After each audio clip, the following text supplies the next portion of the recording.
masih dapat menyempatkan diri untuk menghadiri aksi nyata saya tentang budaya positif. Saya tambahkan budaya positif sekolah karena ini penerapannya di sekolah kita. Oleh saya sendiri akan menjadi SPIDN. Oke.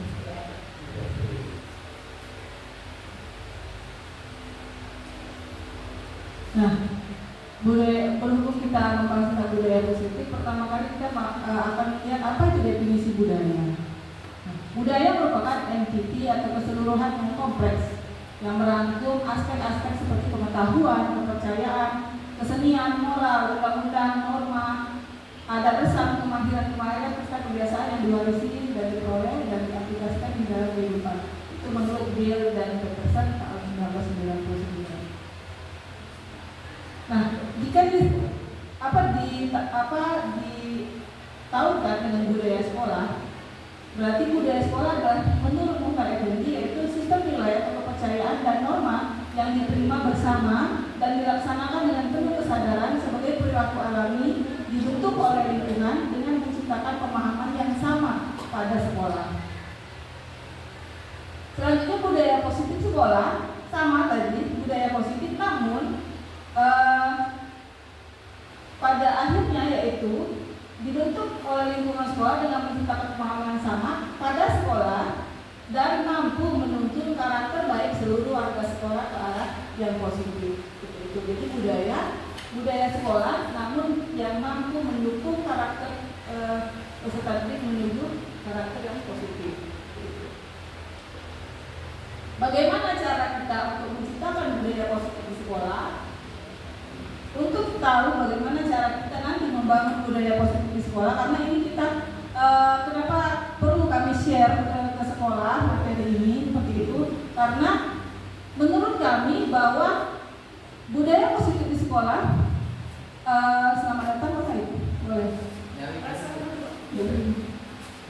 Bahwa budaya positif di sekolah tidak dapat dibangun oleh satu atau dua orang, namun akan sangat optimal pembangunan budaya positif di sekolah itu jika seluruh warga sekolah baik guru, staf maupun anak atau murid kita ikut untuk sama-sama menciptakan budaya positif. Jadi pembentukan budaya positif itu akan lebih maksimal seperti itu jika kita bersama-sama. Nah, ini materi-materi yang akan kita pahami supaya kita dapat mendukung usaha kita untuk membentuk budaya positif di sekolah. Pertama yaitu disiplin positif dan nilai-nilai kebajikan universal. Kemudian teori motivasi, hukuman dan penghargaan serta restitusi. Selanjutnya kita akan belajar tentang keyakinan kelas, kemudian restitusi 5 posisi kontrol dan restitusi segitiga restitusi. Begitu.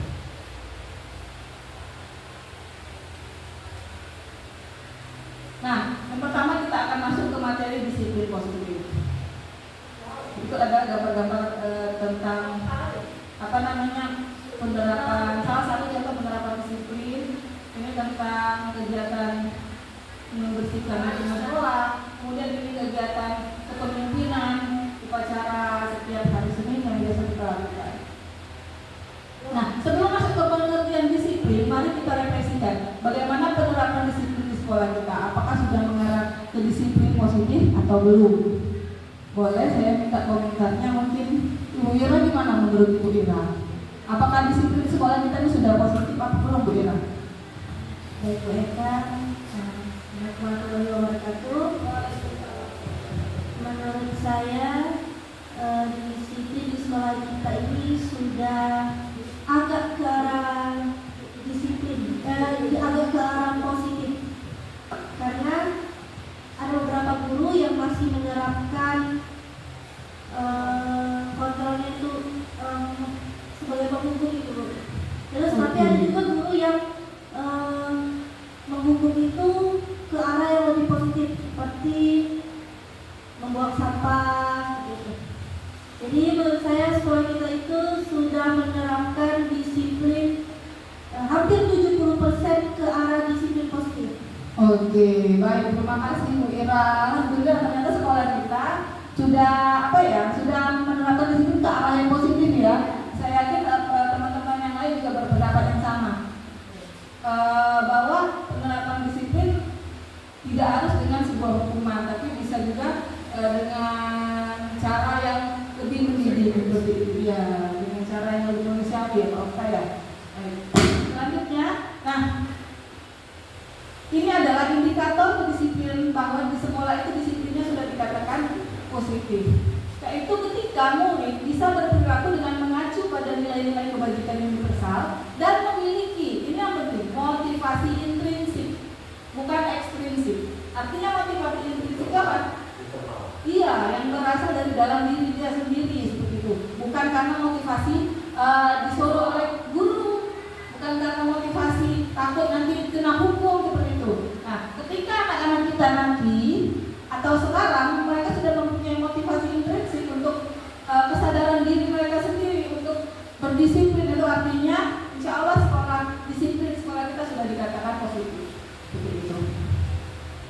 Nah, saya tadi mengatakan bahwa jika murid bisa berperilaku dengan mengacu pada nilai-nilai kebajikan universal. Ini adalah beberapa contoh nilai-nilai kebajikan universal dari beberapa sumber. Ini nilai-nilai kebajikan yang berasal dari P3 atau P5 ya, Profil Pelajar Pancasila yang kita kenal sehari-hari sekarang, beriman, bertakwa kepada Tuhan Yang Maha Esa, mandiri, bernalar kritis, kebinekaan global, bergotong dan kreatif. Ini dari IBO Primary Years Program, sikap murid kebajikan, iya kebajikan menurut dia sikap muridnya bertoleransi, rasa hormat, integritas dan banyak sekali. Kemudian disebut essential thinking, empati, suara hati, kontrol diri, rasa hormat, kebaikan, toleransi, keadilan. Ini semua adalah nilai-nilai kebajikan. Banyak lagi sumber nilai-nilai kebajikan yang ada. Kemudian tadi kalau anak kita tadi sudah mampu mengetahui nilai-nilai kebajikan, sekarang bagaimana kita membangun motivasi intrinsik dari murid kita? Nah, kemarin kita, terutama saya ya, masih miskonsepsi tentang bagaimana cara penerapan disiplin pada murid. Dulu sebelum saya belajar, saya tahu bahwa murid akan disiplin jika kita kontrol. Contohnya, nah, sekolah kita masuk jam 7 ya, seperti itu. Kalau kamu tidak masuk jam 7 nanti kamu kena hukum, seperti itu ya. Itu mengontrol. Kemudian memaksa murid. Misalnya salah satu contohnya, dulu saya suka ada anak yang mungkin di kelas saya kurang menguasai suatu materi, saya paksakan ke depan seperti itu. Nah, saya pikir bahwa murid itu nanti akan bisa. Kemudian ada penguatan positif. Nah, kamu tidak boleh seperti itu. Kalau seperti itu kamu harus turut ibu ya seperti ini. Saya pikir juga dulu saya membuat anak positif karena dengan penguatan positif. Kemudian juga sering memberikan kritik dan membuat anak merasa bersalah. Tetapi sebenarnya memang ini berdampak. Setelah dikontrol anak nurut. Kemudian kalau dipaksa anak nurut, dikasih penguatan positif nurut, dikasih kritik, kamu nih terlambat, baju tidak dimasuki, kau sekarang tidak sesuai, ada kritik seperti itu. Sudah diomongin masih tidak dengar, seperti itu kritik membuat besar. Besok-besoknya anaknya menaati, tapi efeknya ternyata setelah perubahan itu jangka pendek. Anak kemudian kembali lagi ke karakter semula seperti itu. Nah, ternyata penegakan disiplin ini adalah sebuah ilusi. Ternyata tidak efektif dalam penegakan disiplin. Itu dikatakan bahwa miskonsepsi. Ternyata ilusi saja bahwa kita bisa mengontrol murid, kita memaksa murid, memberikan penguatan positif dan mengkritik itu bisa membuat mereka disiplin, ternyata tidak. Nah, ya, ilusi kontrol. Karena sebenarnya terjadi adalah murid mentaati peraturan hanya karena alasan ekstrinsik, artinya dorongan dari luar. Seperti itu. Di sini kelihatan gurunya marah sama siswa, ternyata siswanya mukanya tidak senang, tidak suka seperti itu, dongkol. Nah, yang kita lihat bahwa ketika murid mengikuti peraturan, kita memberikan ilusi seolah-olah muridnya disiplin, namun hasilnya tidak akan tahan lama. Ketika pengaruh dari luar pihak, ketika gurunya tidak ada,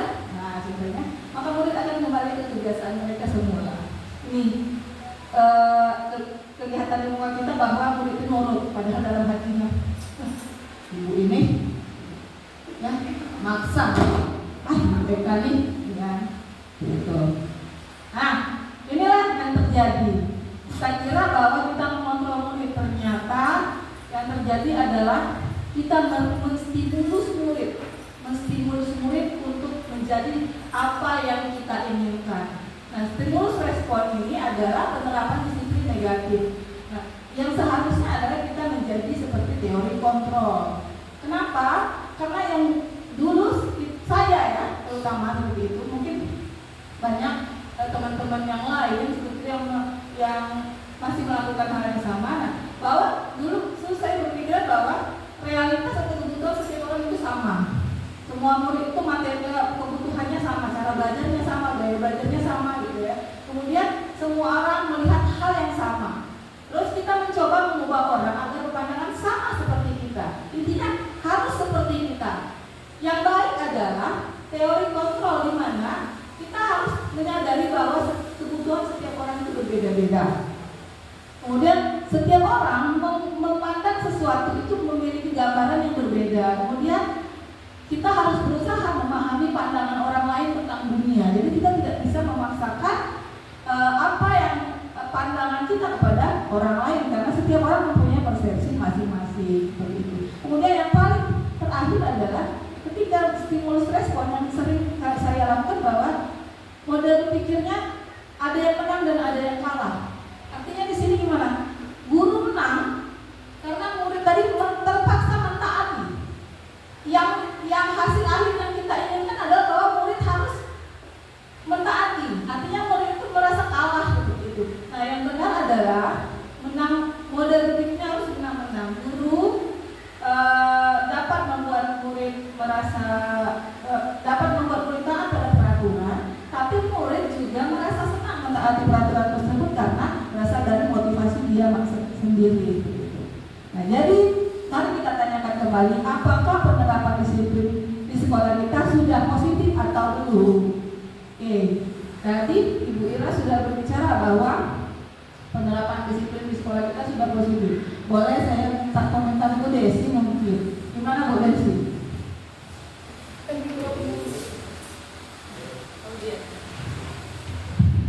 Terima kasih. Jadi menurut saya sudah mengarah ke arah positif, karena awalnya kita menggunakan hukuman, memang muridnya malah tidak mentaati peraturan sekolah, tapi dengan menggunakan kalimat-kalimat yang positif, alhamdulillah mereka sudah mulai mentaati, mulai dari potong rambut, datang sudah mulai ini dengan tepat waktu, walaupun masih ada sebagian yang belum datang dengan tepat waktu, tapi mereka sudah memunculkan motivasi dari dalam diri untuk menaati peraturan sekolah tanpa harus kita menggunakan hukuman terlebih dahulu. Oke, baik. Ya, Bu Desi rasanya senang sekali ketika anak-anak tadi sudah punya kesadaran sendiri dan menjadi mudah mengontrolnya ya Bu ya. Oke. Jadi bukan mengontrol ya, istilahnya itu mengajak, memberikan nilai-nilai kepercayaan apa yang anak itu percaya. Ya, selanjutnya, apakah peserta didik sudah memiliki motivasi intrinsik dalam melaksanakan peraturan yang ada di sekolah? Dan Bu Desi tadi sudah sebagian besar atau 70% sudah ada yang memiliki motivasi intrinsik. Sekarang mari kita bermain teori kontrol berikut. Nah, di sini jadi ceritanya ini agak panjang ya. Saya ceritakan yang sederhana saja deh. Nanti insya Allah kan hari Kamis ya Bu Desi ya. Nah, Bu Desi kan mau syukuran dapat apa? TPG pertama ya Bu Desi ya. Nah, Bu Desi sudah punya menu nih. Tapi bagaimana Bu kalau saya tawarkan? Bu Desi saya nggak suka mas target Bu Desi. Gimana kalau Bu Desi traktir kami itu Bang Dani deh? Gimana Bu Desi, mau nggak? Kira-kira Bu Desi kira-kira gimana? Kalau saya tawarkan Bu Desi nggak usah mas target, Bang Dani deh. Ini es puter. Kalau permintaannya lebih dari 50% mungkin setuju, mungkin bisa dilaksanakan. Tapi kalau hanya satu orang mungkin tidak. Oh, gitu seperti itu. Nah, sekarang saya tanya Bu Desi, keputusannya yang berhak memutuskan saya atau Bu Desi? Kita musyawarahkan secara bersama dan menghasilkan kesepakatan bersama yang menyenangkan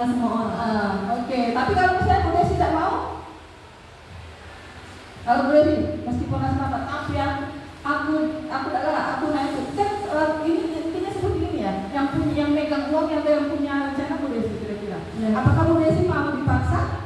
Kita tidak boleh mementingkan kepentingan sendiri, tapi harus kepentingan orang banyak yang bisa membuat semua orang menjadi bahagia dan senang. Oke, Jadi bisa ambil jalan tengahnya, jadi jangan mementingkan ego sendiri. Oke, jadi pada ujungnya siapa yang memberikan keputusan itu?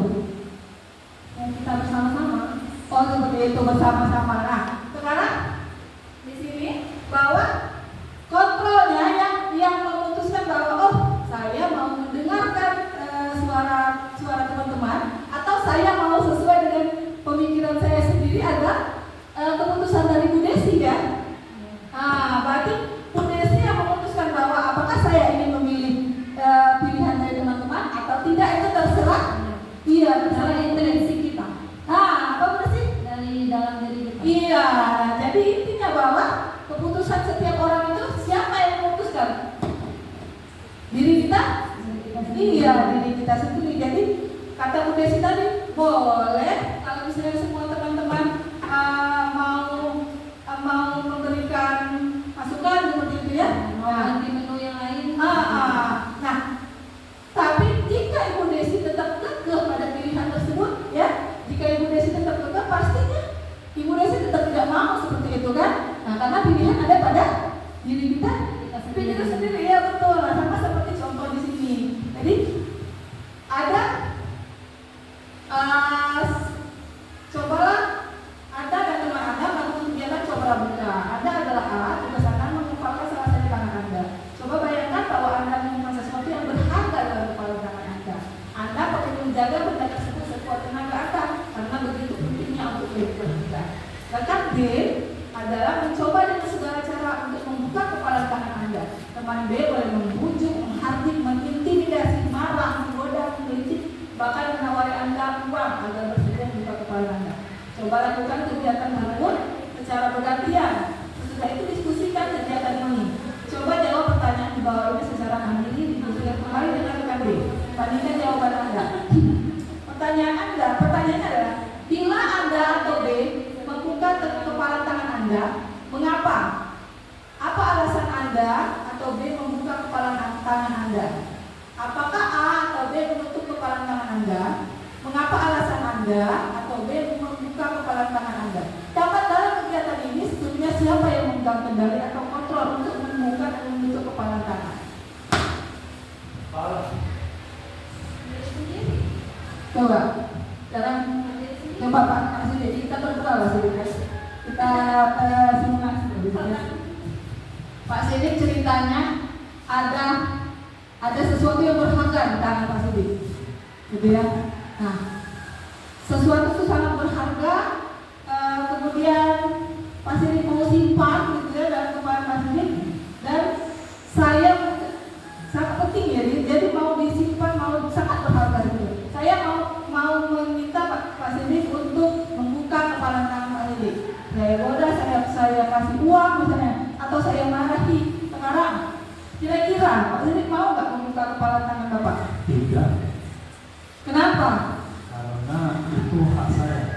Karena itu hak Bapak, seperti itu ya. Sebaliknya saya pun ketika ada sesuatu yang berharga, ya, itu hak saya mau memberikan atau tidak. Sama seperti Bu Desi tadi, hak saya mau mendengarkan teman atau tidak, gitu ya.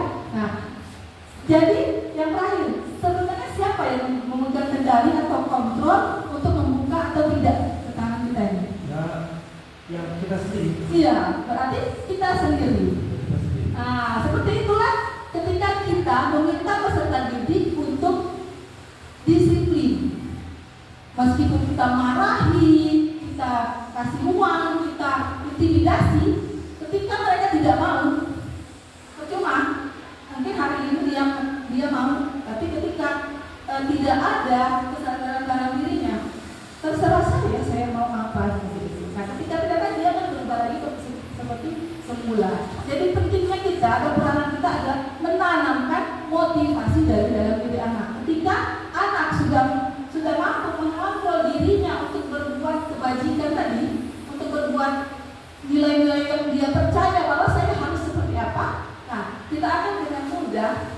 kita akan dengan mudah melihat bahwa anak menjadi disiplin dengan kesadarannya sendiri, tanpa perlu kita paksa atau kita instruksikan. Nah, jadi yang memiliki kontrol atas diri kita adalah diri kita sendiri. Ini terima kasih. Oke. Sekarang selanjutnya ada pertanyaan tentang teori kontrol, mungkin belum ada ya, kita lanjut. Sekarang motivasi. Teori motivasi ada hukuman, penghargaan, dan restitusi. Nah, ada 3 motivasi yang melatar belakangi perilaku setiap manusia. Yang pertama, untuk menghindari ketidaknyamanan atau hukuman. Ada juga orang, atau kita di sini kita masukkan ke murid ya, ada murid yang melakukan sesuatu hanya untuk mendapatkan imbalan atau penghargaan dari orang lain. Dan yang terakhir, ada murid atau orang yang melakukan sesuatu untuk menjadi orang yang mereka inginkan dan menghargai diri sendiri dengan nilai yang mereka percaya. Nah, jadi yang paling rendah, motivasi paling rendah adalah karena yang pertama, untuk menghindari ketidaknyamanan atau hukuman. Dan motivasi yang tertinggi adalah ketika orang itu menyadari nilai-nilai yang mereka percaya, menghargai dirinya untuk menjadi orang yang mereka inginkan. Ini yang kita harapkan, nilai yang ketiga ini yang kita harapkan dari murid kita. Begitu juga dengan kita gitu ya. Pasti ada motivasi-motivasi ini yang melatar belakangi kita untuk melakukan sesuatu. Nah, ketika menerapkan yang paling tinggi adalah ketika kita melakukan sesuatu dengan keputusan kita sendiri, dengan nilai apa yang kita percayai dan untuk menghargai diri kita sendiri, seperti itu. Nah, ini mari kita baca lagi kasus. Jadi saya bacakan, Iva kurang menguasai pelajaran matematika, sehingga pada saat pelajaran tersebut berlangsung, dia lebih banyak diam diri dan atau menggambar di buku pelajarannya. Pada saat guru matematika Pak Seno menanyakan pertanyaan, Iva jadi gugup dan tak sengaja menjatuhkan tasnya di kursi, serta tiba-tiba menjadi gagal pada saat berupaya menjawab. Seluruh kelas pun tertawa dengan perilaku Iva yang bicara gagap dan terkejut tersebut. Pak Seno pada saat itu membiarkan teman-teman Iva menertawakan Iva yang tergagap dan malu luar biasa, dan malah meminta Iva untuk maju ke depan dan berdiri di depan kelas sambil menunjuk hidungnya karena tidak bisa menjawab pertanyaan Pak Seno. Kelas makin gaduh dan anak-anak pun tertawa melihat Iva di depan kelas memegang ujung hidungnya. Sekarang, apakah Anda atau kita setuju dengan tindakan Pak Seno terhadap Iva? Mengapa? Tidak. Kenapa Pak Seno kira-kira? Pak Seno tidak setuju. Dia membantu menjatuhkan harus bully lah rasanya. Iya, bully. Oke, termasuk bullying kata Pak Seno. Menyakiti hati ya Pak Seno ya. Walaupun tidak, bukan walaupun tidak bisa. Kemudian menurut Anda tindakan Pak Seno terhadap Iva adalah hukuman atau konsekuensi? Hukuman. Kenapa kira-kira hukuman? Maju ke depan kelas, ditunjuk langsung itu hukuman, suruh maju ke depan kelas. Oh, berarti menghukum ya Pak Seno ya? Ya, bukan konsekuensi. Oke, baik. Nah, kita lihat benar kata Pak Seno itu adalah hukuman, bukan konsekuensi. Karena kenapa? Karena ini hukuman adalah sesuatu yang menyakitkan yang harus terjadi. Konsekuensi sesuatu yang harus terjadi. Restitusi pilihan. Nah, kemudian hukuman bersifat tidak nyaman untuk murid atau anak dalam jangka waktu panjang. Kemudian korban mendapatkan keadilan. Korban itu adalah ketika orang yang terkena dampak dari si terhukum seperti itu. Kemudian hukuman itu adalah ketika kita membuat anak merasa tersakiti, berarti kita telah melakukan sebuah hukuman. Perilakunya akan membuat anak menjadi agresif. Sedangkan konsekuensi tadi, nah konsekuensi tetap masih tidak nyaman untuk murid. Kemudian korban bisa diabaikan, artinya tidak harus ada timbal balik antara korban dengan si murid seperti itu. Kalau ini kan korban yang mendapatkan keadilan karena ada balasan terhadap perlakuan murid terhadap korban. Kemudian murid pada konsekuensi murid anak tetap tidak dibuat nyaman. pengaruhnya juga hanya jangka waktu pendek. Sedangkan restitusi tadi adalah pilihan, dapat menguatkan anak dalam jangka waktu panjang. Korban mendapatkan ganti, bukan keadilan, ganti. Misalnya seperti ini, ada dua orang berkelahi atau menjadi temannya sampai kancing bajunya putus. Nah, mendapatkan ganti di sini artinya bagaimana cara kita mendisiplinkan anak ini tanpa menyakiti, yaitu dengan membuat si korban tidak merasa rugi dan membuat anak tidak merasa disakiti.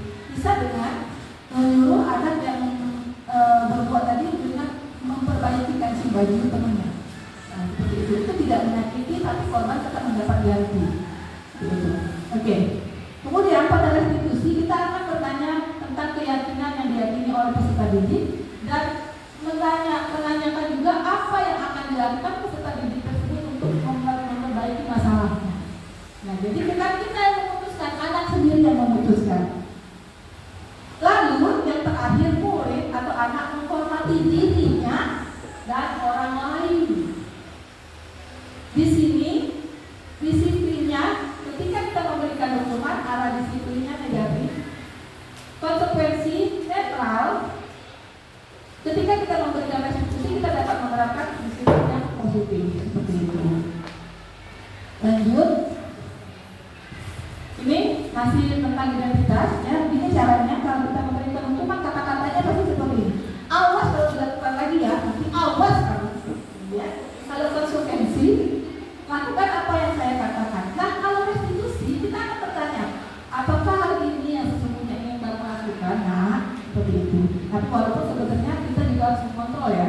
Ketika melihat anak yang berlaku sangat parah, mungkin kita bisa saja saya balik ke sini seperti itu. Maka itu perlu kebiasaan. Kemudian hukuman pasti ada paksaan. Kemudian kalau konsekuensi ada stimulus respon, masih tetap kita yang mengontrol. Kalau di sini memakai teori kontrol. Nah, ini tentang hukuman, konsekuensi dan restitusi. Sekarang hukuman tadi kata Pak Sudi.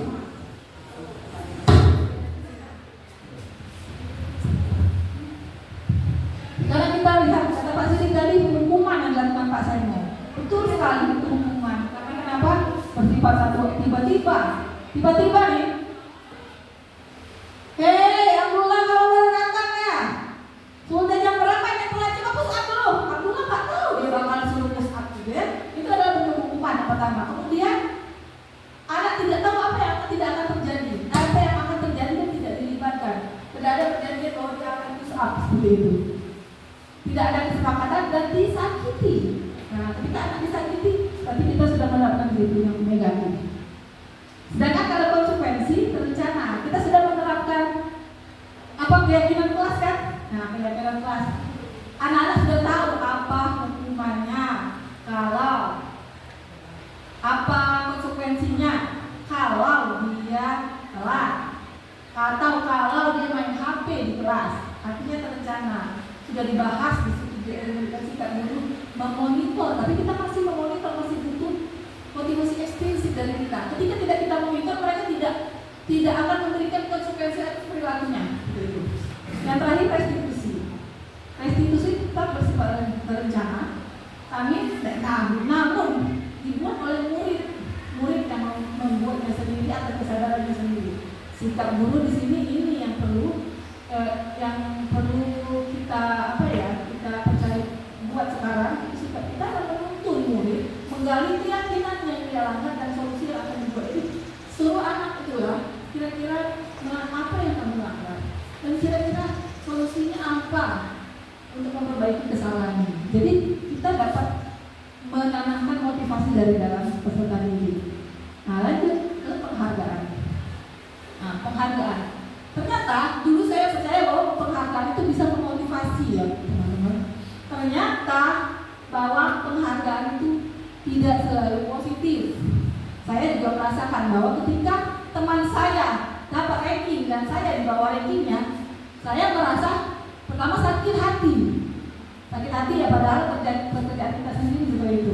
Kemudian saya merasa bahwa saya lebih jelek dari teman saya. Nah itu penghargaan ini dapat membuat peserta didik menjadi drop gitu ya. Nah, seperti kata Alvin Kohn, penghargaan maupun hukuman adalah cara mengontrol perilaku seseorang yang menghancurkan potensi untuk pembelajaran yang sesungguhnya. Menurutnya, secara ideal tindakan belajar itu sendiri adalah penghargaan yang sesungguhnya. Nah, seperti itu. Jadi lihat, jangan lagi ya kita memberikan motivasi kepada anak atas penghargaan. Boleh tak Bu? Boleh tak mereka? Misalnya sekali-sekali ngasih tahu. Boleh, tapi jangan dijanjikan nak kalau kamu nanti bisa menjawab soal ini, ibu kasih pena. Ya itu. Nah, karena nanti motivasi anaknya hancur. Bukan dia tahu, tapi dia dapat pena. Begitu. Tapi ketika secara tiba-tiba kita, nah bagus, ini dia untuk kamu. Artinya tidak ada rencana, artinya motivasinya bukan karena suatu hadiah. Itu boleh memberikan hadiah, tapi tidak direncanakan, tidak pakai perjanjian. Karena itu akan menghancurkan motivasi dari anak kita. Sekarang restitusi. Apa itu restitusi? Restitusi adalah proses menciptakan kondisi bagi murid untuk memperbaiki kesalahan mereka sehingga mereka bisa kembali pada kelompok mereka dengan karakter yang lebih kuat. Ini menurut Gosen pada tahun 2024. Selanjutnya keyakinan kelas. Nah, saya yakin teman-teman sudah hatam dengan keyakinan kelas karena kita sudah belajar. Keyakinan kelas, pernyataan-pernyataan universal yang dibuat dalam bentuk kalimat positif, nah, mudah diingat, mudah dipahami oleh semua warga, dan dapat diterapkan di lingkungan kelas tersebut. Seperti itu keyakinan kelasnya. Ingat, kata-katanya kalimatnya harus positif, artinya tidak ada kata dilarang, tidak ada kata jangan, mudah diingat, jangan panjang-panjang. Misalnya pernyataan keyakinan kelasnya, membuang sampah pada tempatnya sebelah kiri kantor program warna biru. Itu panjang ya, susah diingatnya gitu lah. Namun harus dengan kalimat yang sampah biru gitu. Orang buang sampah ya, jadi kita mau sampah seperti itu. Kemudian dapat diterapkan di lingkungan kelas tersebut. Lanjut, ini 6 langkah membuat keyakinan kelas. Mari kita flashback. Apakah kita sudah melakukan 6 langkah ini? Karena saya juga kemarin baru belajar bahwa ternyata ketika saya membuat keyakinan kelas mata pelajaran biologi ya, ternyata ada yang tidak saya itu lakukan, yaitu yang ini. Menyalurkan peraturan-peraturan menjadi nilai-nilai kebajikan. Nah, langkah-langkahnya adalah yang pertama ya, berdiskusi, memunculkan peraturan yang perlu ditaati. Boleh, yang pertama sekali kita buat peraturan artinya dilarang A, dilarang B, dilarang C, boleh. Untuk pertama. Nah, kemudian nanti peraturan itu dirubah menjadi kalimat positif. Misalnya dilarang membuang sampah. Kita ganti kalimat positifnya kira-kira apa? Bu, ya. Buang sampah pada tempatnya. Oke, membuang sampah pada tempatnya. Kemudian satu lagi, kira-kira dilarang apa ya kalau di kelas? Dilarang tidur. Kira-kira kita bisa ganti kalimat positifnya jadi apa? Gimana kalau dari Pipin? Apa? Fokuslah pada belajar. Jadi positif fokus pada saat belajar. Nah, kalimat-kalimat positif itu kenapa? Sepertinya sepele ya, tapi ternyata kalimat-kalimat positif itu kalimat negatif tadi dapat men-trigger jangan. Ketika kita dilarang, maka sifat alami kita akan memberontak. Kenapa sih jangan seperti itu ya? Tapi ketika peraturan kita jadikan kalimat positif, maka dampaknya juga akan lebih positif kepada siswa seperti itu. Kemudian setelah dapat kalimat positif, kita cari peraturan-peraturan tadi menjadi kebajikan atau keyakinan kelas. Misal tadi membuang sampah pada tempatnya, nilai kebajikannya kita kembali ke belakang tadi. Nilai kebajikannya adalah menjaga kebersihan. Kemudian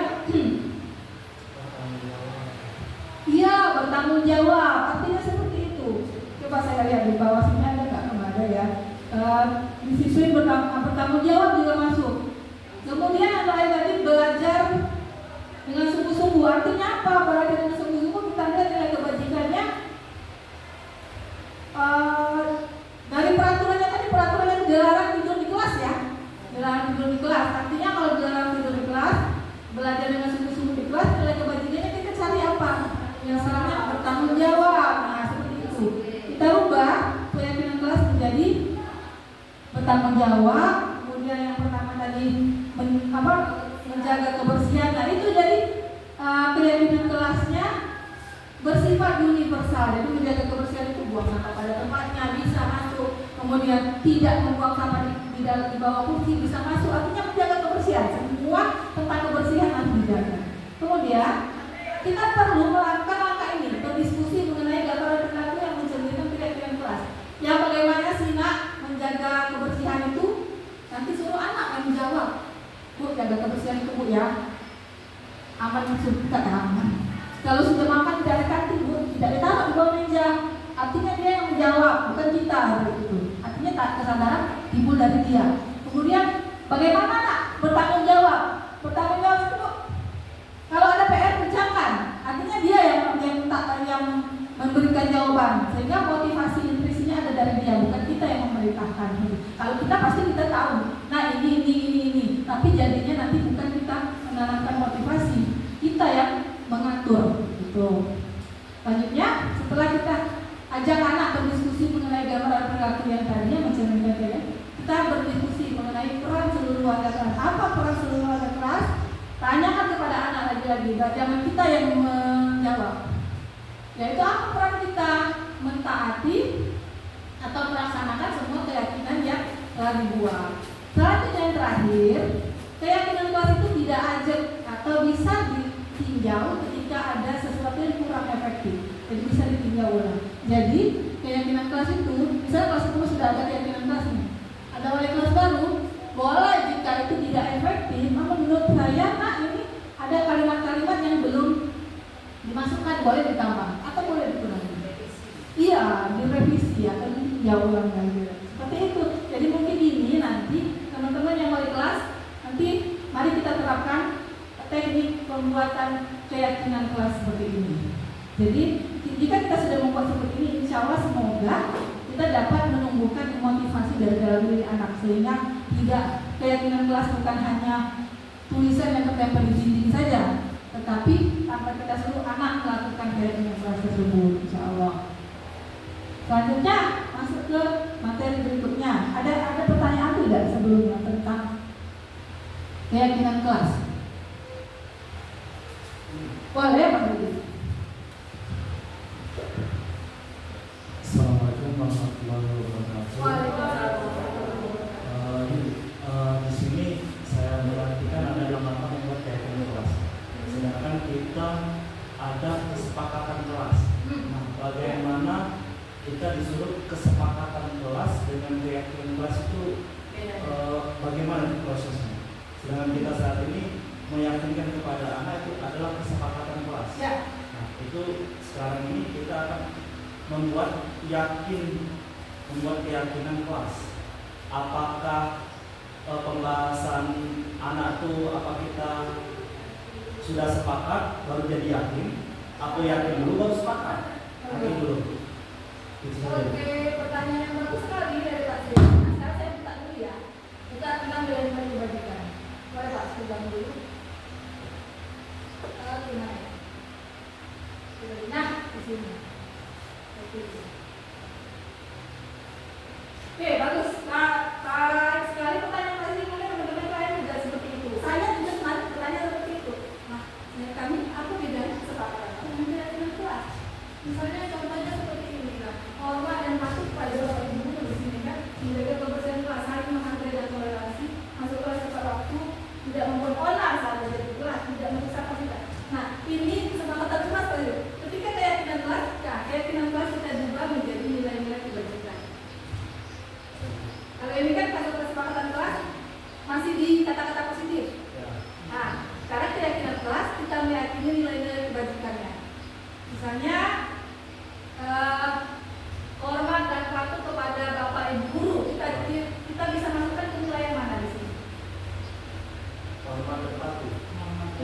berarti itu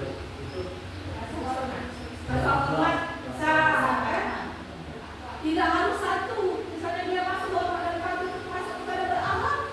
Tapi ya, kemudian ada lagi tak sopan santun misalnya di sini. Kalau ada sopan santun berarti sopan santun itu keyakinan kelas. Jadi keyakinan kelas itu berada dalam bentuk nilai-nilai kebajikan kata-katanya, bukan lagi kata-kata yang kita buat.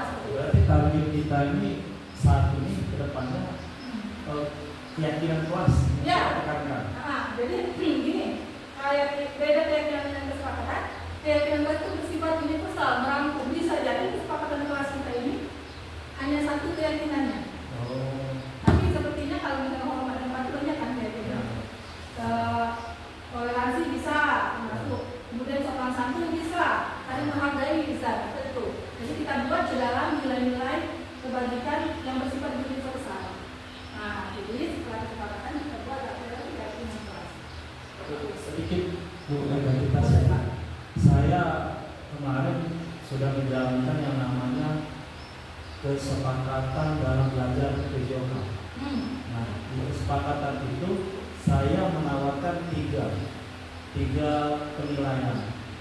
Pertama berpakaian, kedua masuk tepat waktu, ketiga proses pengerjaan tugas. Nah, pada waktu di jam saya maunya mereka menggunakan pakaian baju olahraga. Setelah itu saya mengarahkan mereka bahwa apa sih yang bagusnya untuk kalian? Apakah kalian tidak suka menggunakan pakaian olahraga atau setuju atau tidak? Nah, kalau saya pribadi yang membuat itu berarti saya. Nah, itu. Nah, tetapi di perencanaan di lapangan kebanyakan anak ada yang tidak menggunakan, ada yang alasannya pakaiannya basah, nanti katanya celananya hilang.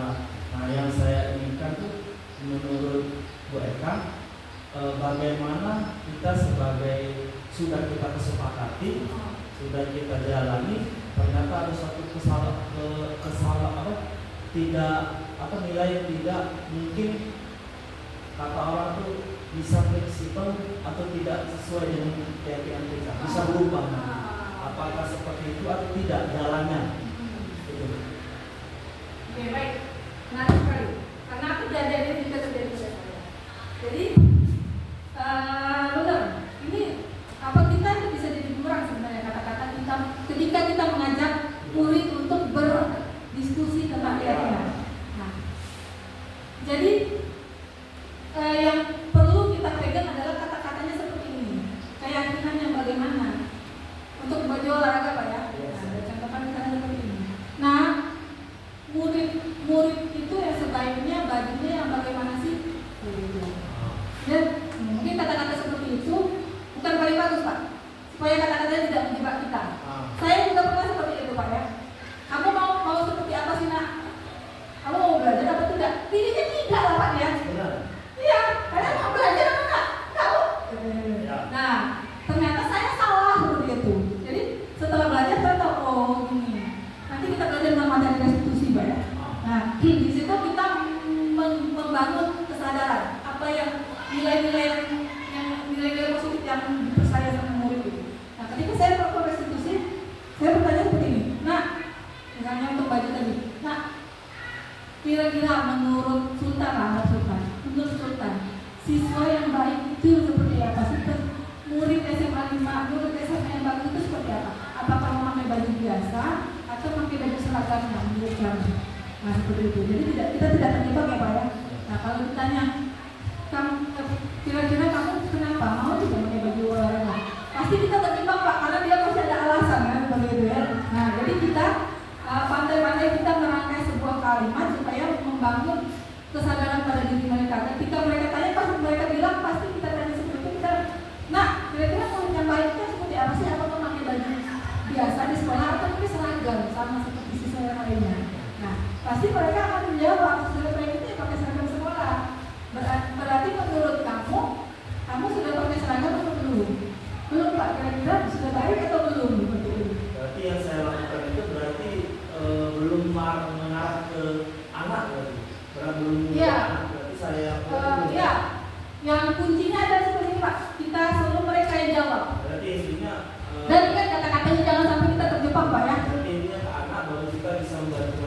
Iya, betul, betul. Bukan kita yang menentukan. Bukan. Nah, tadi kontrol, dari kontrol. Kalau kita yang menentukan, dalam hati memang dia nurut, tapi dalam hatinya ngatur, itu salah satu ya Pak ya. Tapi kalau dalam pelajaran PJOK kan pasti wajib pakai baju olahraga. Ada yang tidak, kita berkesepakatan dia, nanti kamu nilainya minus. Nah, itu apa namanya? Namanya kesepakatan Pak ya, kesepakatan mapelnya Pak ya. Nah, kesepakatan mapelnya boleh seperti itu Pak, boleh, asal anaknya itu namanya konsekuensi. Sudah direncana, dibuat bersama-sama, anaknya sudah tahu konsekuensinya apa. Nah, seperti itu kira-kira. Berarti kalau saya tuh anakku sudah tahu dia lulus atau tidak di pelajaran PJOK, karena jalurnya sudah saya kasih tahu.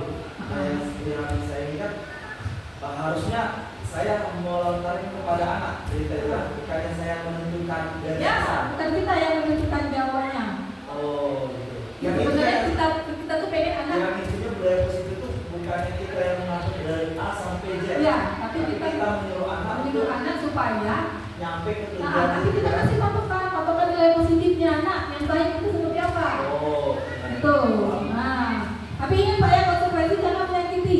Kalau menyakiti dari namanya hukuman. Ya. Intinya tidak boleh menyakiti. Iya, menyakiti baik verbal maupun apalagi fisik. Begitu. Perasaan bisa.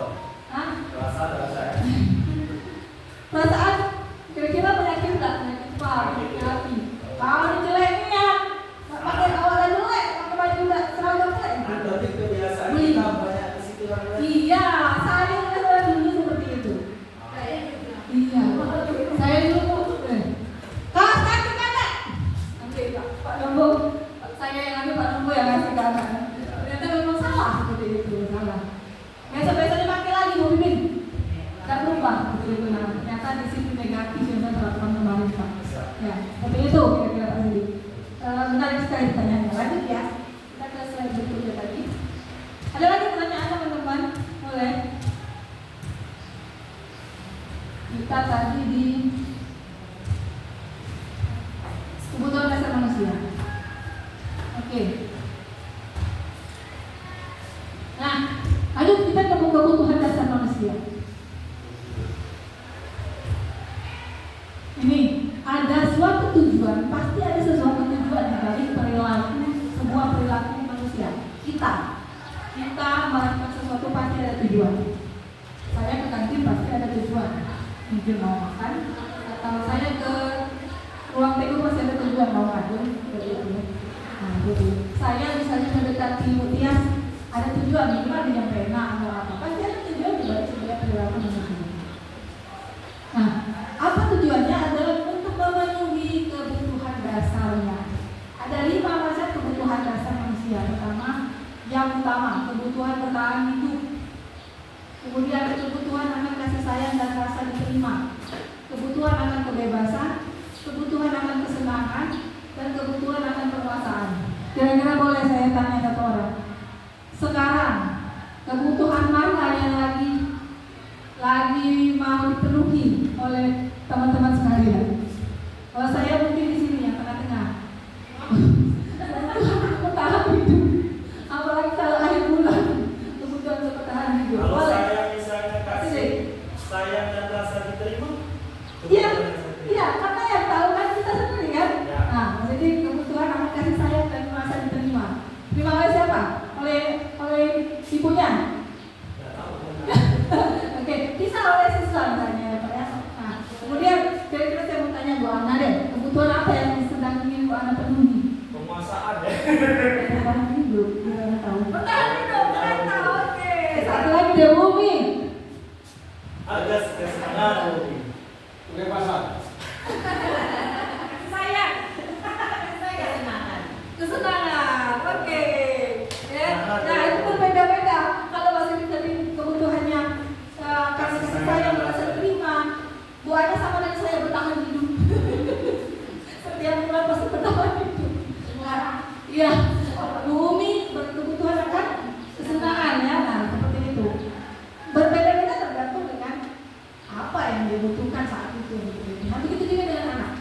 Setiap perilaku anak pasti ada motivasi di belakangnya. yaitu kebutuhan dasarnya.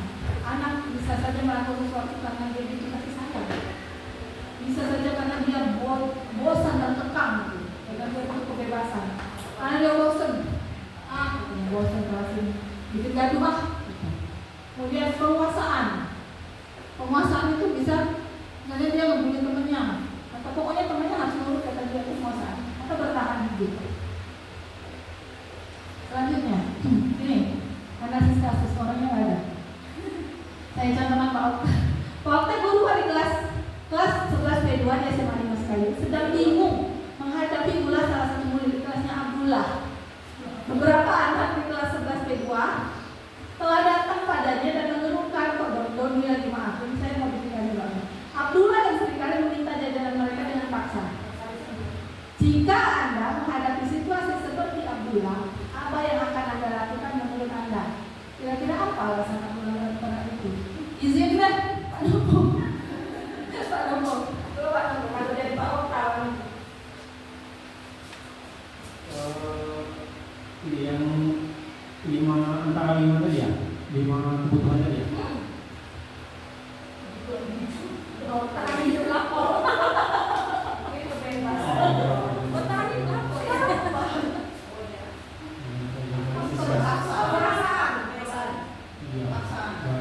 Penguasaan, kekuasaan, dengan itu.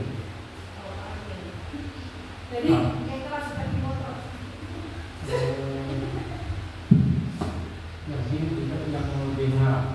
Ya, kekuasaan itu kata Pak Nopo, kekuasaan dia mungkin bisa jadi si Abdullah ini pengen supaya temennya tadi ngasih ya, takut dengan dia, pokoknya harus setor makanan ke saya. Ada yang paling parah apa? Malak. Ya, kasus temennya malak, temennya harus setor uang. Nah, itu ya. Nah, sekarang kita lihat. Nah, benar jawaban Pak Nopo, bisa jadi Abdullah itu pengen penguasaan, butuh penguasaan, atau bisa jadi juga kebutuhannya berbeda-beda. Misalnya kita tanya ya, kenapa Abdullah meminta makanan ke teman-teman bermuasah? Ketika Abdullah menjawab, saya lapar Bu, jadi saya minta makanan dari mereka. Nah, terus Abdullah saya jawab ini, saya cuma bisa Bu, cuma mau main dengan teman saya marah. Terus kalau Abdullah jawab, maaf Bu, saya melakukan itu hanya karena teman-teman menuruti kehendak saya saja. Nah, salah satu pendapat Pak Nopo bisa dia membutuhkan kebutuhannya adalah penguasaan. Dia cuma pengen agar teman-temannya menuruti kehendak saja, padahal dia tidak lapor banget katanya. Nah, seperti itu. Kalau ini saya cuma sebut, saya mau bikin teman saya marah. Jadi Abdullah itu pengen kebutuhannya apa? Kesenangan itu mungkin dia bosan ya, kesenangan itu pengen cari sesuatu yang menyenangkan. Ketika ini apa? Ketika Abdullah jawab, Bu, saya lapar Bu. Jadi yang dibutuhkan Abdullah itu apa? Bertahan hidup. Mungkin dia belum makan di rumahnya lagi. Jadi untuk bertahan hidup, dia makan temannya. Ya seperti itu. Terima kasih Pak Nopo. Nah, jadi tergantung responnya apa, gitu ya. Bisa jadi dia lagi dari 5 itu. Dari 5 tadi, kalau misalnya dari penguasaan sudah, ketahanan itu sudah, rasa kasih sayang dan rasa diterima, mungkin jawaban Abdullah seperti apa ya? Mungkin mungkin dia cuma dapur bisa main kawan-kawan tuh galak bermain dengan saya seperti itu ya. Nah, atau misalnya dia membutuhkan kebebasan, ada kok bosan ya? Gawe. Nah, mungkin jawabannya seperti itu. Jadi ketika kita tanyakan dan alasannya apa, kita bisa tahu ternyata dia nih seperti saya melakukannya pada Sultan. Sultan, kenapa kamu udah sekolah? Itu kok aku ngantuk. Aku waktu itu sakit juga. Nah, dari situ kenapa kamu udah sekolah? Ternyata alasan Sultan, dia tidak tidur. Dia tidak tidur, tidurnya sampai malam-malam, tidurnya jam 3, siangnya dia kesiangan, tidak bisa sekolah. Artinya apa? Kira-kira apa menurut teman-teman analisisnya? Saya pun juga masih bingung itu. Alasannya adalah dia kesiangan seperti itu. Kalau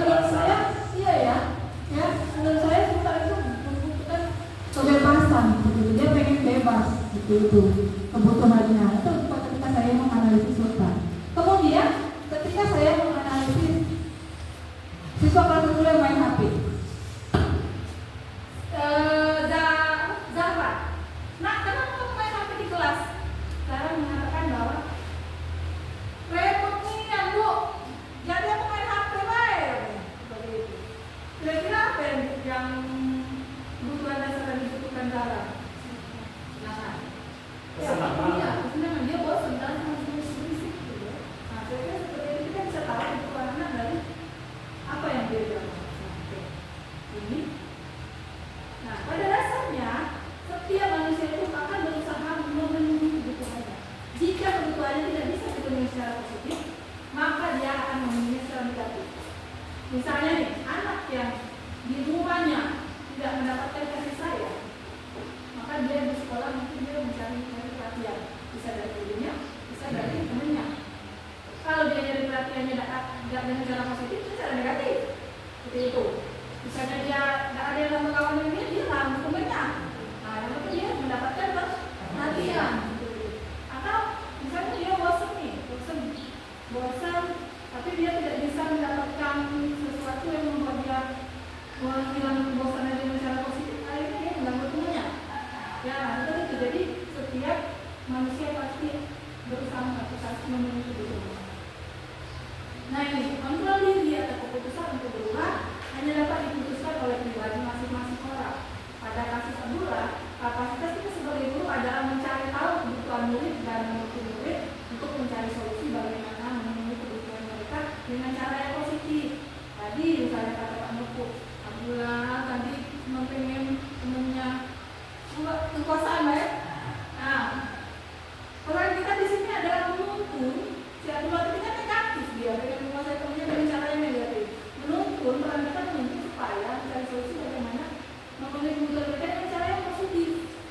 Abdullah, artinya boleh kamu ingin teman-teman kamu kamu pengen berkuasa atas teman-teman kamu, tapi jangan dengan memaksa. Kira-kira apa yang bisa kamu lakukan supaya teman-teman kamu merasa kamu menghargai kamu, misalnya gitu. Nah, seperti itu dengan beberapa ide. Jadi kita menuntun supaya dapat solusi bagaimana pemenuhan kebutuhan Abdullah ini dapat cara yang dengan cara jalan keluar yang positif. Misalnya Abdullah ini kebutuhannya adalah bertahan hidup. Aku kan perlu seperti itu. Nah, mungkin apa yang kita bisa nasihati kepada Abdullah biar dia dapat memenuhi kebutuhannya dengan cara positif. Mungkin Utias daripada maksa temannya. Utias gimana Utias ngajak Abdullah? Karena kebutuhan Abdullah itu memaksa temannya untuk memenuhi kebutuhannya, artinya si Abdullah ini harus diberikan arahan atau bimbingan agar dia lebih berdisiplin lagi. Artinya anak-anak ini harus bangun lebih pagi di rumah, harus sarapan sebelum berangkat ke sekolah. Jadi kita memberikan arahan atau menuntut kepada murid dengan hal yang positif untuk membentuk karakter dirinya agar lebih disiplin. Ya, baik sekali, bagus sekali. Jadi positif ya. Abdullah jangan maksa temannya lagi nak ya. Gimana kalau kamu di sekolah di rumah sarapan seperti itu? Nah gitu. Atau jangan maksa teman, gitu ya. Nah tapi kita bangun bagaimana cara supaya Abdullah yang sadar. Abdullah yang pengen ya Bu, nanti saya sarapan di rumah. Gitu. Jangan sampai kita yang pemerintah. Jadinya teori stimulus respon. Oke, ini 5 posisi kontrol. Nah, dari tadi mendengarkan saya saja. Nah sekarang kita nonton 5 posisi kontrol. Nanti kita lihat kita di posisi mana. Salam bahagia Ibu dan Bapak Guru hebat. Dalam penerapan disiplin positif restitusi, salah satu program yang dikembangkan adalah 5 posisi kontrol. 5 posisi kontrol dalam restitusi adalah proses perjalanan. Di sini Bapak Ibu saya percepat. Kita ke posisi individu inti. Di masalah tersebut. Pertama posisi penghukum. Begini penghukum.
Posisi penghukum biasanya berbicara dengan nada tinggi. Itu hukum ya Bapak Ibu, kita lanjut lagi. Yaitu posisi pertama penghukum. Saya langsung geli melihat posisi itu karena saya merasa flashback. Nanti kita bahas. Kedua, posisi membuat rasa bersalah. Silakan dimakan yang tidak diet.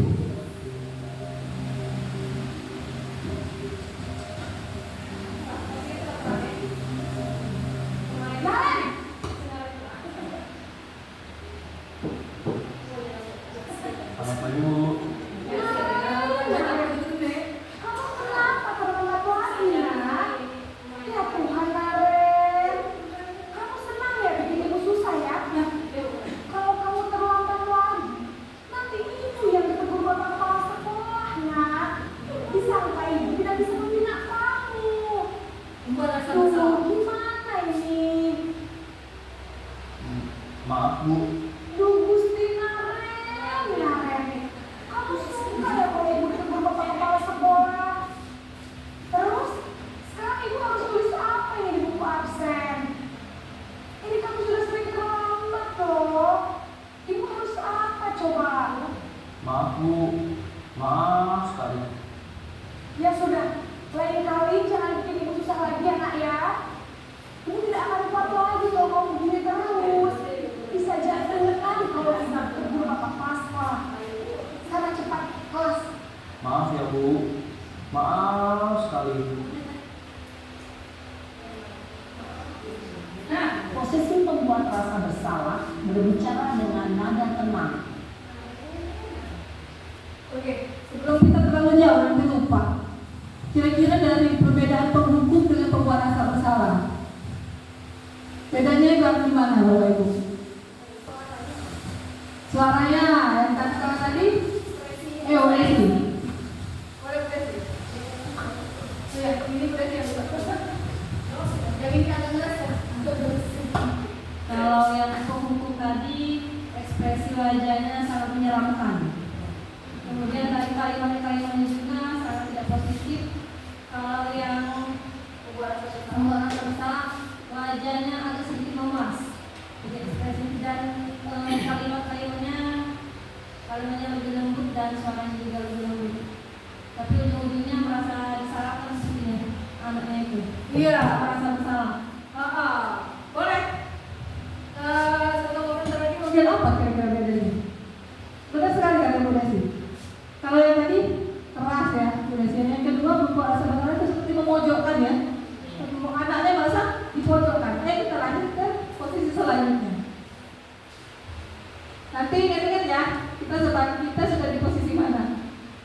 Saya pernah di posisi yang pertama tadi.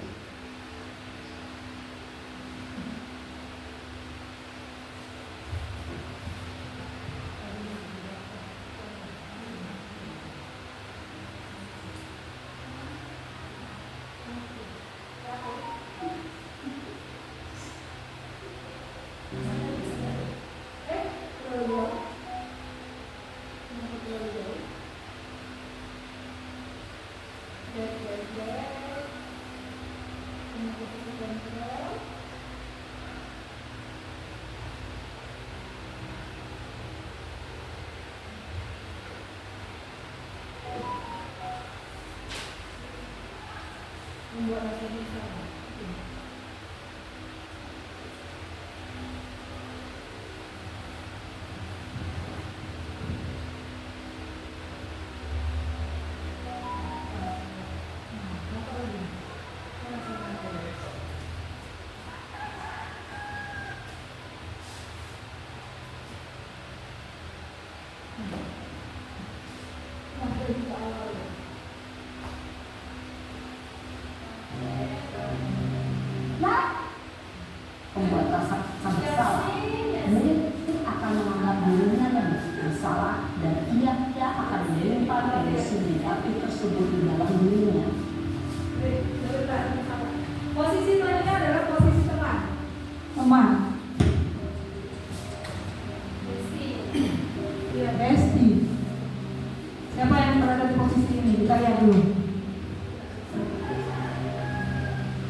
Iya Bu, habis ibu saya lupa bangunkan saya Bu. Kamu malah menyalahkan kencang. Bukan menyalahkan kencang. Kok terlambat sih? Iya Bu, saya memang terlambat bangun tadi. Jadi biarpun saya kencang, tetap nggak kesenja Bu. Ya sudah sana. Nanti lain kali larinya lebih kencang lagi ya. Biar gak terlambat lagi. Bikin seneng ibu demi ibu. Bisa kan? Bisa Bu. Ya sudah sana masuk kelas. Ibu beresin urusan absen kamu. Kamu ini ada-ada saja. Posisi teman, guru berbicara dengan nada suara rendah. Posisi teman. Menunjukkan kesediaan guru untuk menjaga suasana tetap santai. Murid akan merasa senang, aman, dan akrab dengan guru. Identitas yang tercipta adalah identitas sukses atau berhasil. Namun, perlu diingat, karena ini masih dorongan eksternal, maka ada faktor ketergantungan dari murid kepada orang tertentu. Di sini, guru absennya, sehingga lain waktu, murid bisa berperilaku baik, namun hanya kepada orang-orang tertentu saja. Nah, jadi kalau yang dua tadi motivasinya kayak tiga ini pembuat rasa bersalah dan teman motivasinya masih dari luar, dari eksternal. Pertama pemukul dia takut dihukum, pembuat rasa bersalah karena dia merasa nanti saya membuat ibu itu dimarahin sama kepala sekolah. Kemudian teman tadi dia masih butuh motivasi dari ibu guru, tetapi sudah positifnya bahwa tadi tidak menyakiti gurunya ketika menyiapkan isi murid. Kita lanjut ke penerapan disiplin positif yang ke arah yang berbalik. Posisi pemantau atau monitor. Ini posisi bisa menggali motivasi dari dalam diri anak kita nanti. Ya, harap sabar.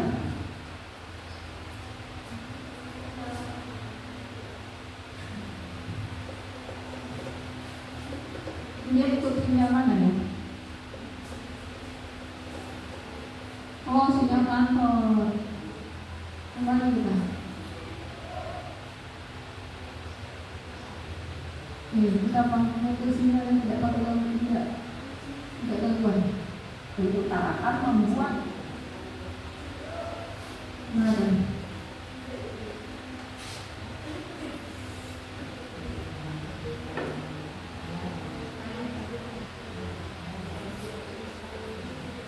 dengan guru. Identitas yang tercipta adalah identitas sukses atau berhasil. Namun, perlu diingat, karena ini masih dorongan eksternal, maka ada faktor ketergantungan dari murid kepada orang tertentu. Di sini, guru absennya, sehingga lain waktu, murid bisa berperilaku baik, namun hanya kepada orang-orang tertentu saja. ini berikut posisi pemantau atau monitor. Apakah kita sudah berada di posisi ini? Kita lihat. Atau kita pengen berada di posisi ini, sebaiknya kita seperti ibu yang jadi model.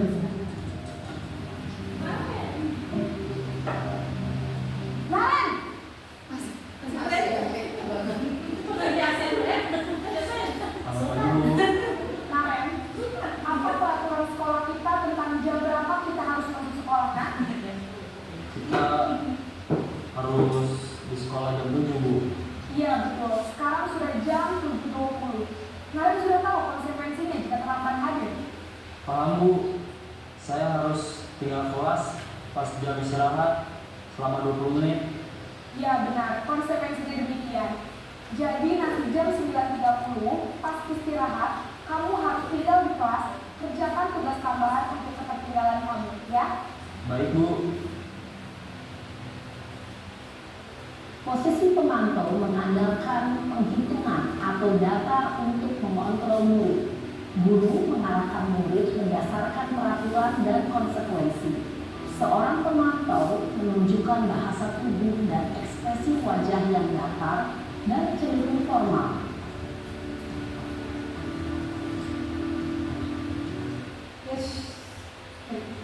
Nah, kalau kita lihat tadi ada sadar tidak Bapak Ibu bahwa di situ ada dia menyebutkan konsekuensi. Ya, nah di situ sudah bekerja pada konsekuensi, penerapan konsekuensi. Artinya sudah penerapannya disiplinnya positif. Gurunya menanyakan konsekuensi, jadi anaknya melakukan hukuman atau dalam tanda kutip hukuman, padahal sebenarnya konsekuensi yang sudah disepakati oleh mereka. Selanjutnya yang terakhir adalah posisi manajer.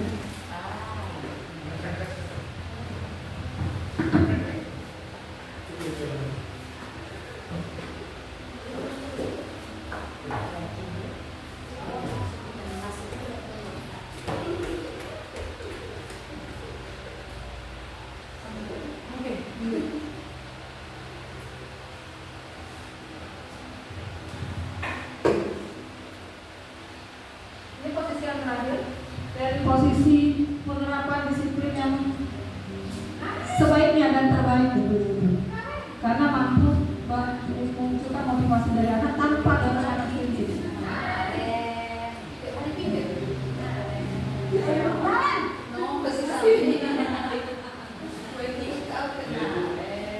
Selamat pagi Bu.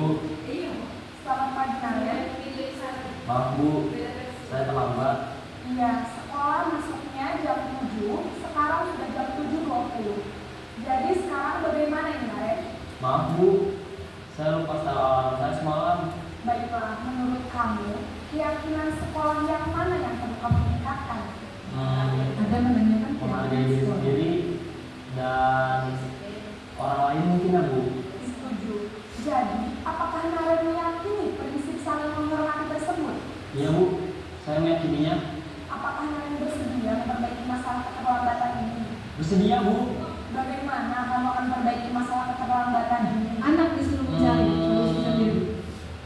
Saya akan coba untuk tidak lupa menyetel alarm saya Bu. Baik, kalau kalian memperbaiki alarm di rumah, ada orang yang kira-kira bisa bantu mengingatkan tidak? Ada Bu, kakak saya, Kak Emma. Ada lagi selain Kak Emma? Selain Kak Emma, ada ibu saya. Baik, jadi yang mengingatkan Narek adalah Kak Emma dan ibu kamu ya? Kira-kira akan mulai setel alarm kapan nih, Naren? Setelah pulang sekolah, akan segera saya lakukan. Baik, jadi Naren akan setel alarm untuk bangun besok pagi dan akan diingatkan oleh kakak dan ibunda Naren ya. Ada lagi yang ibu perlu dilakukan Naren? Agar tidak terlambat bangun lagi. Tidak ada Bu. Baik Naren, terima kasih untuk kerjasama kamu. Sekarang kamu perlu kembali ke kelas untuk belajar. Baik Bu, terima kasih. Oke, itu 5 Posisi posisi manajer kontrol. adalah Kita lihat. posisi kontrol yang disarankan untuk membimbing murid memiliki sikap disiplin yang positif, yaitu murid yang mandiri, bertanggung jawab, dan dapat memecahkan masalah. Tujuan dari posisi ini adalah agar murid dapat merefleksi atas tindakannya.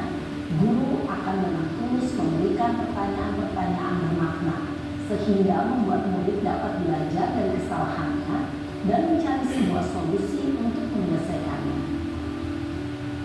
Oke, baik. Nah tadi dari 3 posisi kontrol tadi, yang mana yang paling teman-teman atau Bapak Ibu, menurut Bapak Ibu yang mana yang paling baik dan yang mana yang paling tidak menyenangkan? Mari kita posisikan diri kita sebagai siswa. Jika Bapak Ibu jadi siswa, siapa yang mengatakan? Oh ya, Bu Pipin di sini.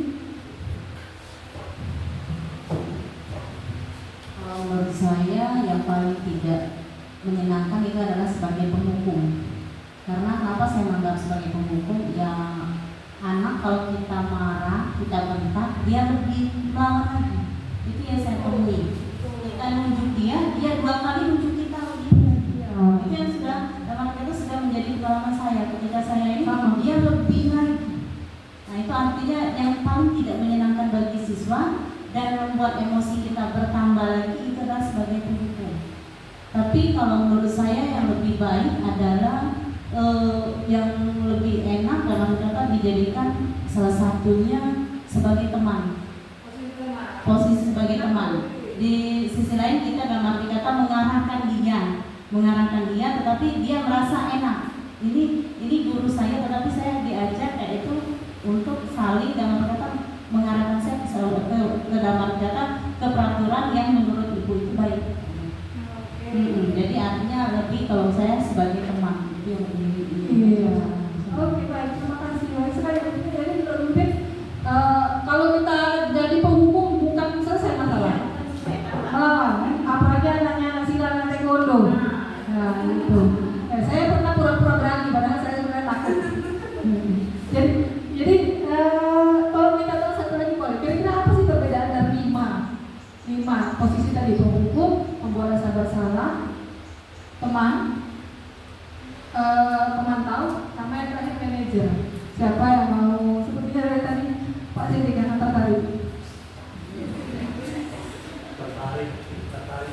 Oke, terima kasih Bu. Kalau saya bukan mau ini, cuma saya itu melihat video itu anaknya itu lakukan. Kedua, anaknya itu bisa diajak kolaborasi kayaknya. Betul, kalau bisa kita tuh ternyata tidak semua terjadi seperti itu semua. Iya. Kalau saya sih ngalamin ada di kelas. Kalau saya tuh dari 5 motor sudah ngalamin semua. Dan yang saya inginkan saat ini bagaimana kita semua ini sepakat apa yang mau kita ambil. Kalau kita mau ambil teman, berarti kita sepakat akan mengikuti apa bahasa umum itu saling support. Teman dan teman semua. Kalau kita ambil penghukum, bagaimana dari hukum jadi teman, nantinya seperti itu kalau saya. Nah, kalau untuk melihat video tadi Bu, semua bagiannya sama, Miren, sama gue, sama Satya, sama Yuda, sama Bu. Tapi kalau saya alami kemarin Bu di kelas PJOK itu pada waktu saya menjelaskan tentang materi HIP, itu ada anak yang main HP. Nah, pada waktu saya main HP, berhubung saya pernah baca diskusi, jadi langsung saya terapkan. Saya tanya, mereka ketakutan awalnya. Saya tanya, kenapa takut? Karena saya salah Pak. Kenapa salah? Saya main HP Pak. Apa kesepakatan kelas kami? Sudah dia ngomong, HP-nya ditahan Pak. Saya bilang, sini HP-nya ditahan. Pak jangan Pak, jangan tahan, kasih ke dengan mereka. Jangan, dengan Budi, jangan. Kenapa aku bilang? Pelajaran siapa? Ini pelajaran Bapak, saya bilang kan. Ya Pak, tentunya nanti dikasihkan sama mereka Pak. Urusan lagi yang mereka gawat. Nah, jawaban mereka seperti itu. Oh gawat, emang makan apa mereka? Kalau mereka bikin kamu baru aku lah. Ternyata dia bilang, tidak Pak.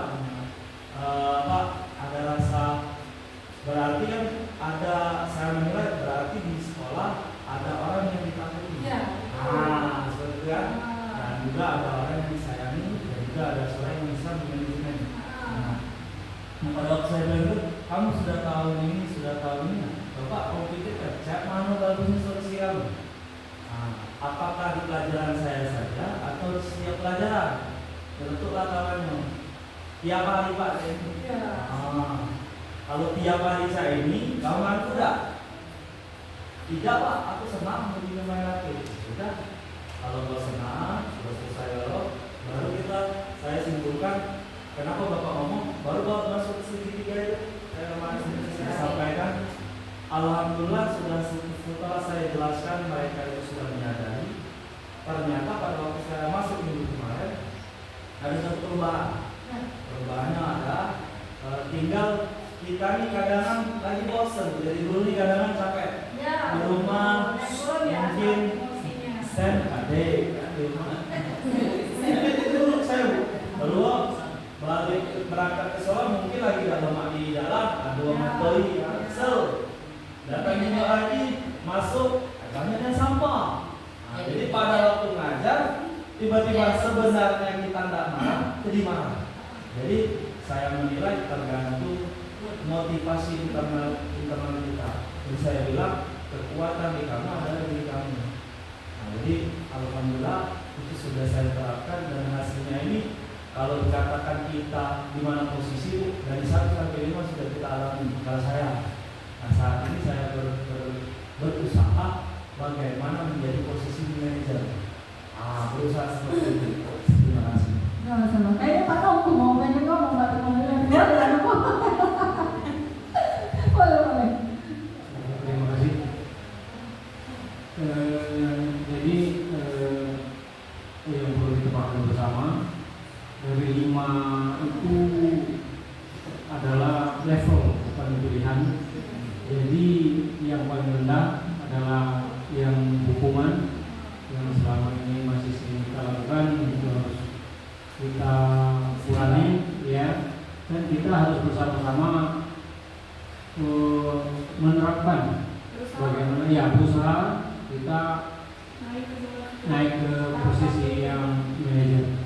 Mungkin itu karena inilah tuntunan kita sebagai pendidik yang harus kita lakukan pada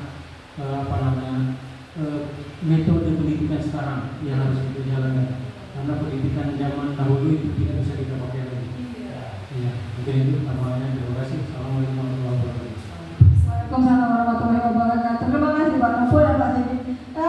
Sama Pak Sidik ya. Sebenarnya kita guru juga manusia ya. Kadang emosionalnya juga mempengaruhi performa kita. Betul. Nah, benar kata Pak Nopo bahwa ini adalah level di mana level kita, apakah kita masih berada di hukum atau pembuat rasa bersalah teman atau kita sudah berada di posisi level bisa manajemen anak seperti ini. Nah,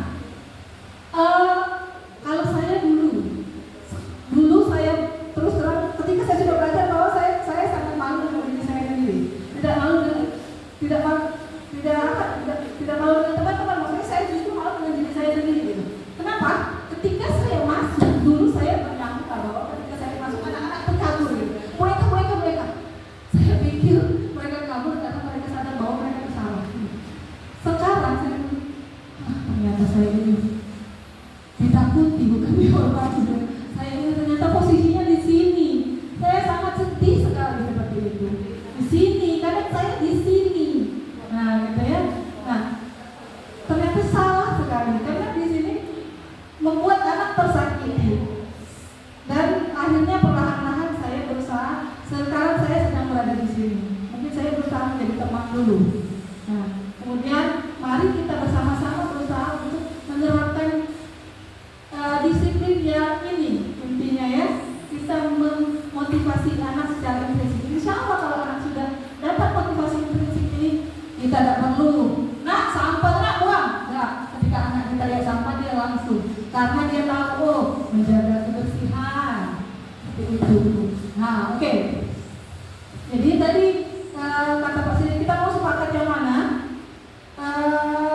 Kalau sepakat pasti kita sepakat harus jadi manajer. Tapi lagi kita cuma berproses. Saya pun belum mampu jadi manajer. Hanya mengarahkan diri sekali-sekali kalau lagi awal bulan lagi banyak duit kan mungkin Sultan bajunya kan masuk tapi kalau lagi akhir bulan tak masuk. Akhir bulan paling awal bulan ini jadi sangat tertekan. Iya, dan kembali kita adalah manusia biasa yang berusaha untuk sempurna. Oke, baik.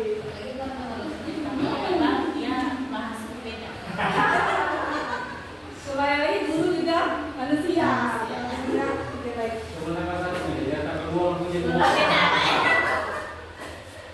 Saya tadi kata Pak Sidik sudah melakukan sertifikasi saya juga baru kemarin. Apakah kita pernah melakukan sertifikasi? Semuanya pernah sebenarnya, tapi kita baru kenal bahwa itu tidak menghasilkan negara fungsi. Apa itu sertifikasi fungsi? Ini suatu proses dialog dengan guru atau orang tua, tidak hanya guru, orang tua juga kita anak bisa agar dapat memunculkan motivasi intrinsi dalam diri murid atau anak untuk jadi lebih baik dan menghasilkan murid atau anak yang mandiri dan bertanggung jawab. Mandiri apa? Mandiri bisa menyelesaikan masalah sendiri. Bertanggung jawab apa? Bertanggung jawab atas konsekuensi yang dia buat. Nah, ini tiga sisi. Saya yakin kita semua pernah, tapi mungkin tidak lengkap. Saya juga dulu saya dengan bentuk saya juga pernah ada. Rasa tidak pernah begini saya melakukan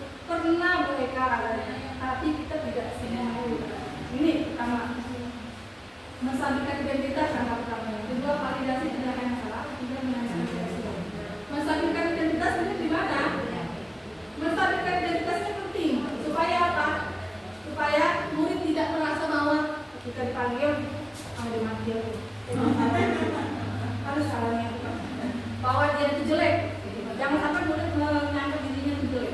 Jadi kita stabilkan dulu bahwa kamu tidak gagal, Pak. Bahwa kamu itu pasti ada alasan. Ya, jadi identitas bahwa dia itu anak murid yang gagal itu kita geser. Nanti contohnya. Kemudian validasi tindakan yang salah. Kita kembali ke prinsip bahwa setiap perilaku seseorang pasti ada kebutuhan yang ingin mereka penuhi. Ya, tanya kenapa sekarang kamu main HP di kelas? Nah, kemudian setelah bertanya seperti itu kita masih akan tahu. Dan terakhir kita tanyakan keyakinannya. Jadi kira-kira keyakinan apa yang kamu percaya tentang perbuatan yang telah kamu lakukan? Saya melanggar keyakinan, misalnya kalau mengganggu teman. Saya melanggar keyakinan tentang saling menghormati seperti itu. Nah, tapi saya yakin bukan kita yang menyebutkan, seluruh anak menyadari. Itu langkah dari segi fungsi. Fungsi dari manajemen keyakinan supaya anak-anak mampu mengaitkan keyakinannya dengan tindakan yang salah. Itu contohnya. Menentukan identitas. Nah, kita ingat yang mengubah identitas gagal dari identitas. Kita bilang berbuat salah itu tidak apa-apa. Tapi ada sambungannya. Bukan berbuat salah tidak apa-apa. Besok saya masalah dia, Bu. Nah, seperti itu. Nanti justru menjebak seperti kita tadi ya. Kemudian tidak ada manusia yang sempurna. Berbuat salah itu tidak apa-apa. Saat ibu atau bapak sudah juga pernah melakukan kesalahan seperti itu. Bapak ibu tidak mencari siapa yang salah di sini, tapi bapak ibu kita cari solusi. Tidak harus kata-katanya aja seperti ini ya, bisa dimodifikasi. Atau kita bisa menyelesaikan ini. Kamu berhak merasa begitu. Misalnya, kenapa kamu berantem dengan teman? Dia merusak tas saya, Bu. Oh, wajar, kamu berhak merasa begitu karena kamu ada dirugikan. Artinya apa? Murid nanti merasa bukan tidak dijudge sebagai murid yang kamu jelek. Sudah menentukan identitas, kita validasi tindakan yang salah. Kita cari tahu apa kebutuhannya. Nah, kita tanya, kamu pasti punya alasan mengapa melakukan hal itu. Terus kita bilang, kamu patut bangga pada dirimu sendiri karena telah melindungi sesuatu yang dibuatmu. Atau kamu boleh mempertahankan sikap-sikap itu, tapi kamu harus menambahkan sikap yang baru. Misalnya tadi Abdullah minta makanan temannya secara paksa karena kelapar, Bu. Kamu boleh Abdullah minta makanan sama temanmu kalau kamu lapar, tapi bagaimana sikap yang baik? Duduk jangan maksa, ya kan? Oke. Terakhir kita tanyakan keyakinan Abdullah. Kamu mau jadi orang seperti apa, nak? Saya mau jadi orang sukses, Bu. Tanya. Jadi apakah sikapnya tadi misalnya mencerminkan orang yang sukses? Pasti dia tanyakan, dia orang yang baik. Terus apa bayangan kita tentang ini mungkin kelas ya? Mungkin kalau pasti tadi kasusnya baju olahraga. Apa bayangan kita tentang murid sekolah yang baik? Apakah memakai seragam sekolah atau seragamnya belang-belang bahasa Indonesia gitu ya? Pasti anak nanti akan menjawab pakai seragam sekolah. Kemudian tentang keyakinan kelas, apa yang kita percaya sebagai keluarga atau keluarga? Apa keyakinan kelas kita? Terakhir apa nilai-nilai yang telah kita sepakati? Tadi ya, itu adalah restitusi. Kira-kira pengalamannya pernah ada nggak yang pernah melakukan salah satunya? Nah, adakah yang pernah melakukannya? Pasti ada. Siapa yang pernah? Kita. Butias pernah nggak melakukan salah satu ini? Ada anak yang melakukan yang bagaimana, Butias?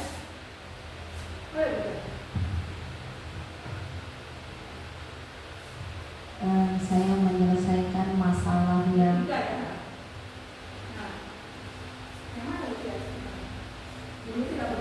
belum kenal saja, kita tidak itu sudah pernah.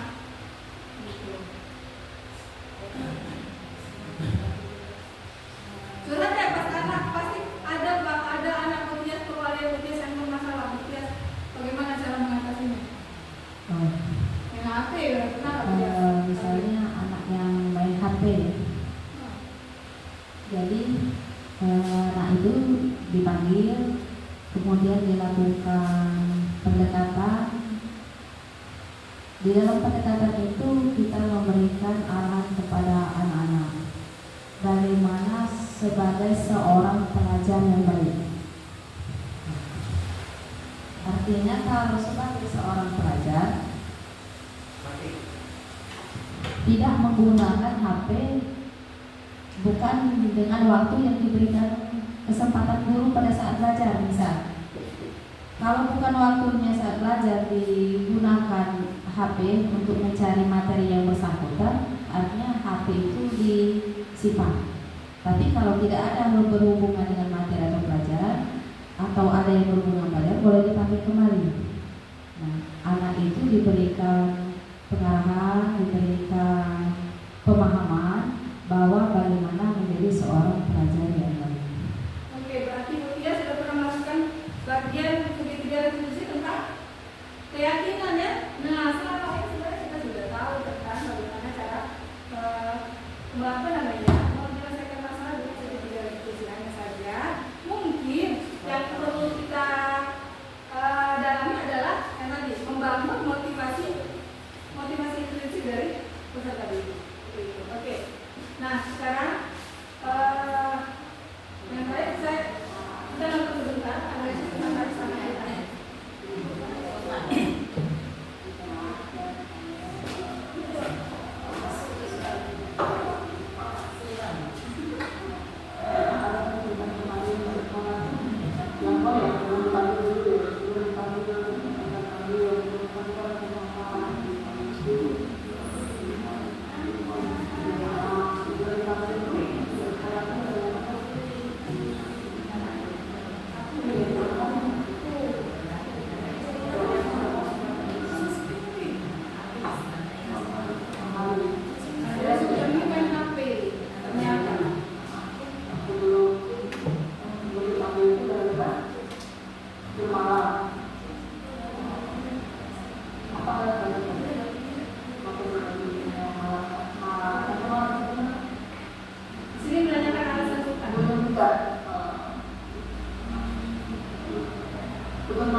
menentukan bagusnya dia bisa seperti beberapa jadi yang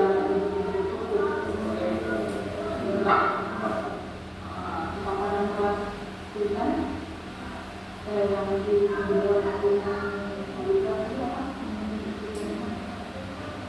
kaji sekolah dengan rupiah. ada yang kita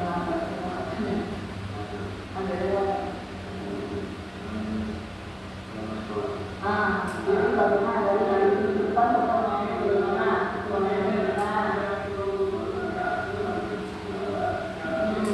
jadi cara sudah rumah dia tidak terlalu oke jadi dengan itu sudah sendiri ya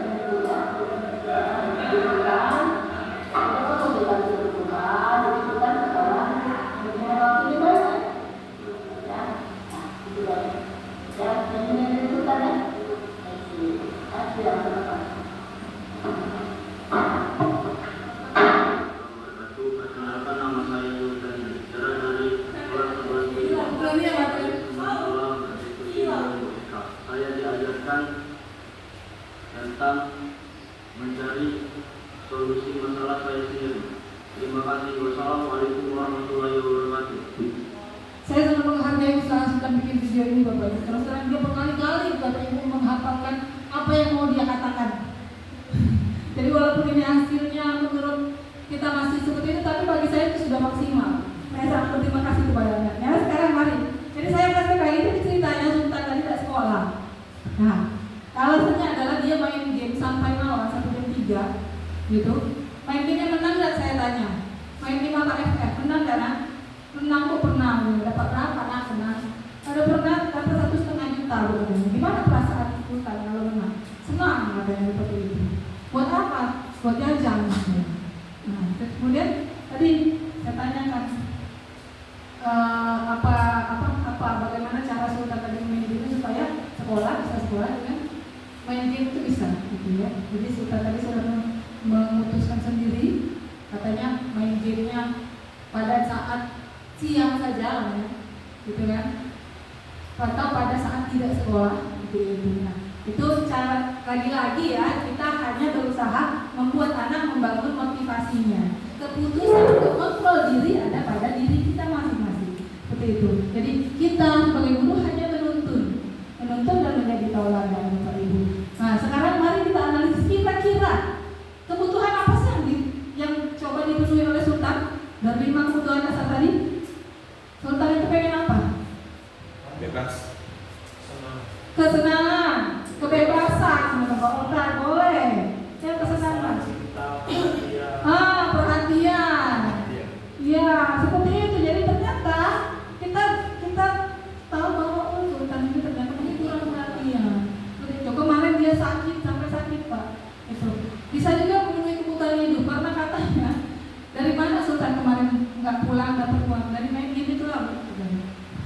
Ya bertahan hidup untuk sementara dia diusir oleh orang tuanya. Dia kabur. Dia kabur ya. Nah, kabur ya, takut kena pukul orang tua. Nah, seperti itu. Jadi kita akhirnya bisa tahu dan bisa mengajak, jangan kita mencari solusi ya Bapak. Selama ini saya itu seperti itu. Kamu harus gini ya, jangan lagi ya. Saya seperti itu dulu. Sekarang saya perlahan-lahan nanti faktornya tadi ya, faktor tanggal. Oke. Nah, langkah restitusi apa saja yang sudah dijalankan? Jadi ya ada 3 restitusi, menstabilkan identitas, validasi tindakan, dan terakhir kita tanyakan keyakinan anak-anak tersebut. Oke. Nah sekarang sebelumnya boleh ada yang mau kita tanyakan? Sebelum kita menutup boleh Pak Sidik? Iya. Kita sharing Pak Sidik. Kita kalau itu udah terjawab. Terima kasih. Saya memang kemarin sempat agak mencari tahu sedikit tentang Sultan. Ternyata saya akui, saya katakan berhasil karena setelah waktu itu kejadian ada WA, dipanggil Sultan. Kondisinya itu memang ya saya pikir dia nih anak ini mungkin kita biarkan saja dulu. Ternyata dipanggil BK dan saya perhatikan setelah dipanggil BK dan mungkin apa hal itu saja dia berubah. Kalau saya pribadi melihat dia keseharian dia saat ini sampai saat detik ini pun di luar itu saya masih bisa bertemu dan tidak pernah dia melakukan seperti itu dan saya katakan hebat. Nah, saya katakan ternyata hasil restitusi yang dilakukan mereka terdampak pada Sultan. Ini yang saya inginkan tuh apa? Saya pribadi juga berpikir berarti kita semua kalau bisa bukan anak yang rajin Bu di antara institusi. Jadi kalau di sana anak yang memang gilo itu dalam arti yang salah, terus tidak pacak kita atur. Ternyata itu yang kita bisa restitusi. Kalau kayak si mau Siti Khadijah kita restitusi tidak baca, dia kan sudah berkembang. Nah kalau sudah berkembang tinggal kita meningkatkan lagi. Nah kalau kita restitusi dia, hasilnya kelihatan menipu. Karena anak itu sudah bagus. Dari keseharian sudah bagus, rajin. Bagaimana kan dia yang kita restitusi kan anak yang memang kayak Muhammad Febri, terus tuh Yasin itu seperti itu. Nah saya melihat, saya panggil Sultan hari ini hebat, dan apa yang diberikan oleh guru kalian kemarin, saya akui kalian berhasil, saya yakin. Tapi tidak tahu nanti ya. Tapi kalau untuk beberapa saat ini, saya mengatakan anak itu berubah, ada perubahan. Nah tinggal kita orang tua. Nah orang tuanya ini mengatakan masih jelek. Ayo pengajar kelas 3 Bu, urutannya udah bagus di sekolah, udah mau datang enggak. Dia terlambat tuh, dia datang dengan senyum saja kita suka Bu. Nah saya tuh melihat tuh anak tuh kalau datang terlambat tuh bukan remuk, capek bukan, senyum bahagia, jadi enak kita malah. Kalau kita melihat dia sudah merenung, jadi males. Nah itu seperti itu. Nah ini yang saya inginkan sih Bu, bagaimana bisa ini sedikit berkolaborasi. Saya nih kalau melihat, kalau ditanya anak tuh jawaban itu masih kurang, literasi mereka tuh berbicara, kosakata mereka tuh masih agak, kalau ditanya itu lama gitu. Nah itu yang bagaimana meningkatkan dia mau ngomong, literasi dia itu. Nah yang itu kalau saya targetnya saat ini, anak itu kalau ditanya dia jawab dulu, masalah salah benar nanti kita akan mengarahkan. Nah sekarang ini kan artinya kalau jawab ngapa pada salah. Maksudnya itu ini Pak saya latihan. Nah kan dari cerita itu kita bisa buat diskusi sebenarnya. Kalau mereka ada yang saat ini bagaimana kita pribadi sebagai guru dan warga sekolah SMA 5 meningkatkan dia mau ngomong dulu. Jangan takut ngomong, jangan takut dia ngomong itu jadi salah. Kalau bisa itu ngomonglah dulu. Bagaimana terserah, yang penting kalau salah menurut kita bagaimana kita memperbaiki. Yang penting mau ngomong dulu itu yang saya. Kalau saat ini saya menganalisis Sultan, saya akui berhasil. Insya Allah kita lihat di semester depan. Kalau lebih baik lagi berarti itu perlu kita lakukan lagi. Terima kasih. Ya itu tadi Pak ya Bapak Ibu, peran kita sebagai guru. Bukan saya yang berhasil, tapi tadi kita belajar. Teknik tadi berhasil gitu ya. Kita sebagai guru Bapak Ibu berusaha dan mendoakan. Gitu ya. Lagi-lagi keputusan terakhir ada pada anak. Begitu. Nah terus terang pas saya memvideokan Sultan, sebenarnya sama kejadiannya tidak akan semudah itu Sultan Jawa. Nah tapi saya kasih metode seperti ini biar lebih berpihak kepada dia, biar dia tidak merasa takut seperti itu. Jadi saya tuliskan pertanyaannya. Nah, Ibu nanti mau videokan untuk dokumentasi. Ini pertanyaannya. Silakan Sultan jawab dulu. Karena saya sudah tahu bahwa anak ini nanti pasti dia mau menjawab apa. Nah, tapi ketika dia sudah tahu jawabannya, pertanyaannya apa, dia akan menuang kalian, entah itu dia berbohong atau mengarang atau dia jujur. Alhamdulillah. Tadi peran kita hanya sebagai penuntun, Bapak Ibu ya. Lebih lagi kita sebagai tawaran nanti kita. Jadi setelah itu, setelah sudah tahu pertanyaannya, dia sudah menyiapkan jawabannya, baru kita sudah siap. Ibu, itu video kan saya juga mengajak dia konsultasi, boleh ya izin. Nah, tidak dalam paksaan. Jadi makanya di dalam video itu Sultan nyaman. Ya, dia tidak takut atau dia tidak sok takut jelek seperti itu gitu ya. Nah, jadi seperti itu triknya. Memang Pak, saya juga ketika ditanya langsung itu pasti saya mikir kesalahan saya apa gitu. Nah, itu dia. Gitu. Jadi baik lagi peran kita sebagai guru hanya menuntut dan mendoakan anak didik kita. Boleh Pak Said berkomentar, monggo.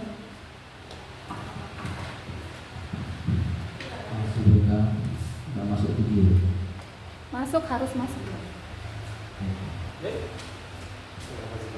Sebenarnya mohon maaf agak terlambat follow acaranya. Tapi sepintas dari yang saya tangkap itu saya kayaknya pengen komentar berkaitan dengan leveling tadi yang ada berapa 5 ya, 5 kategori menurut saya itu sifat yang menurut saya. Jadi menurut saya itu bukan leveling, tapi itu tuntutan kita sebagai guru. Kayaknya kita dituntut sesempurna itu untuk bisa pada posisi A, pada posisi B, pada posisi yang lainnya. Jadi ya kasuistik akhirnya kan, karena setiap personal atau setiap siswa itu mempunyai karakteristik tersendiri. Ini kan sebenarnya kan metode ini kan metode parenting sebenarnya. Ini kan parenting, karena diadopsi ke akademik pendidikan, sehingga apa namanya ya dianggaplah metode yang lama kemudian diubah menjadi seperti itu. Nah, cuman outputnya dilihat hasilnya itu kapan. Nah, sedikit saya mengikuti beberapa waktu yang lalu bahwa karena parenting saya sudah mengikuti beberapa lama, ada beberapa, mungkin bukan beberapa mas, ini kasus ya, ini mungkin tidak nyangkut di ini, saya cuma lihat ke skala skornya yang luas. Pengusaha saat ini itu mengeluh tentang karakter Gen Z. Jadi Gen Z itu sekarang kok ini, generasi sekarang ini kok kayaknya sekarang kurang aktif. Ya. Jadi akhirnya mereka berkesimpulan, ada yang tanya sebenarnya sebelumnya, kok karyawanmu tidak banyak yang dari Gen Z, tapi banyak yang dari generasi sebelumnya. Jadi jawabannya Gen Z itu nggak tahu lagi beban, ini itulah kata-kata itu. Nah, akhirnya apa? Ya itu akhirnya output yang kemarin parenting di keluar kepala aktivis itu terlihat di dunia real, dunia kerja. Ya. Nah, jadi ya kita dari segi pendidik oke, kita dituntut seperti itu kan. Oke. Tapi ya kayaknya kalau dibuat ke leveling ini kita tuh di posisi mana sih? Kayaknya kita menurut 5-5-nya ada di situ. Ya hukum, ya manajer, ya teman, ya apa gitu. Ya. Pemantau. Sehingga anak itu terakomodasi semuanya. Kita dituntut sesempurna itu, meskipun kita jauh dari sempurna. Apa ya? Kurikulum ini memang bagi saya sih menimbulkan banyak sekali persoalan-persoalan yang ya kayaknya kita perlu sedikit adaptasi, perlu inovasi sendiri, karena memang mereka membuat kurikulum ini nggak tahu mereka studi kelayakannya itu sudah sampai ke level paling bawah atau ya saya sih Kayak ini misalnya, masalah kalau kita ceritanya gimana kita mengajarnya, kita arahkan supaya anak menjadi anak yang baik atau siswa yang baik. Itu harus di break lagi kan. Siswa yang baik itu kayak apa? Kayak apa? Standarnya apa? Baik. Kalau menurut saya gitu. Jadi itu juga kayaknya perlu diperbincangkan. Karena tolak ukurnya menjadi lain nanti, baik menurut orang tua, baik menurut sekolah, baik menurut temannya, baik menurut dia sendiri. Kayaknya kita harus lebih komparatif dulu guna mewujudkan sistem yang ideal. Karena ideal itu abstrak, absurd, mengukurnya susah. Kelihatannya itu nanti ketika sudah nggak ada waktunya nanti. Misalnya kurikulum dulu CPSA itu generasi saya, berarti outputnya kayak saya ini kelihatan. Oh kayak gini loh hasil produk CPSA. Kemudian Furtilas kayak apa? Ya, kamu gimana? Generasi tahun 2005 ke atas itu hasilnya. Kemudian yang ini ya nanti setelah masuk ke dunia yang retail. Kayaknya itu saya nggak bingung yang mau terapi kan udah bagus kan dalam hal ini ya perlu dikolaborasi lagi dengan teman-teman yang lain. Jadi kalau tadi, nah sama satu lagi restitusi itu kalau ini kan kasusnya individu kan, bisa nggak restitusi itu massal sekarang? Satu kelas misalnya. Kayaknya kalau restitusi, nah saya belum mencoba Pak ya kalau massal. Tapi mungkin kalau massal nanti kebutuhannya berbeda-beda kan? Iya bisa. Tapi kan bisa di apa namanya? Misalnya satu kasus ya anak itu tidak mengerjain tugas, jadi kan bisa di satu kasus kan? Gitu. Jadi nanti kita bisa mendapatkan analisis kebutuhan yang berbeda-beda dari setiap individu gitu ya? Iya kayaknya gitu. Ya itu ruwet namanya. Cuman itu kayaknya stop nanti nggak bisa berhenti. Oke, terima kasih tanggapannya sangat menarik dan positif sekali Pak Said. Menurut Pak Said karakter ya, karakter peserta didik yang sekarang ini tidak setaf atau sestrong karakter kita generasi kita Masya Allah. Oke, itu lagi-lagi Pak Said ya, itu tadi peran kita sebagai pendidik yang menuntut dan mendoakan. Nah gitu ya. Kemudian yang terakhir juga pendidikan itu tidak terlepas di sekolah saja, tapi juga ke sekolah, ke rumah seperti itu. Jadi memang kita perlu apa kata Pak Said tadi, Pak Said tadi bahwa perlu kolaborasi dan perlu peninjauan ulang kembali sebenarnya. Ya semuanya perlu revisi dan ujungnya pada perbaikan seperti itu. Kemudian tadi pada levelingnya karakter leveling yang paling terlihat tadi kita menghukum memang seperti yang kita bahas tadi bahwa posisi kontrol kita tergantung tanggal kalau saya ya seperti itu. Tapi yang paling baik yang disarankan adalah sebagai manajer. Ingat lagi kita inti dari disiplin positif adalah membangun motivasi internal dari peserta didik. Oke, jadi seperti itu. Mungkin kalau misalnya permasalahan Pak Said tadi kita bisa naikkan lagi, kita bisa bahas kembali bagaimana cara menciptakan peserta didik yang bermental siap tempur gitu ya, bermental baja seperti Bapak Ibu gurunya seperti itu. Baik, demikian presentasi aksi nyata tentang disiplin positif dari saya. Kita lihat slide berikutnya terakhir.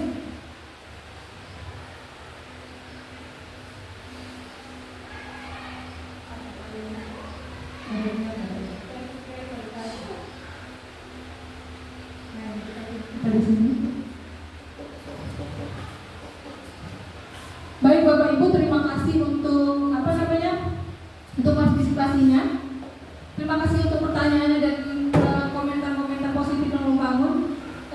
Mohon maaf jika ada kekurangan, jika ada kelebihan itu milik Allah, jika ada kekurangan itu milik saya. Ya, kita semua dan seharusnya saya masih perlu banyak perbaikan lagi. Ya, bukan berarti saya di sini karena pintar, tidak, karena saya men-sharing sedikit ilmu yang saya punya supaya kita tadi bisa sama-sama membangun disiplin yang positif kepada anak-anak kita, insya Allah supaya kita bisa membangun motivasi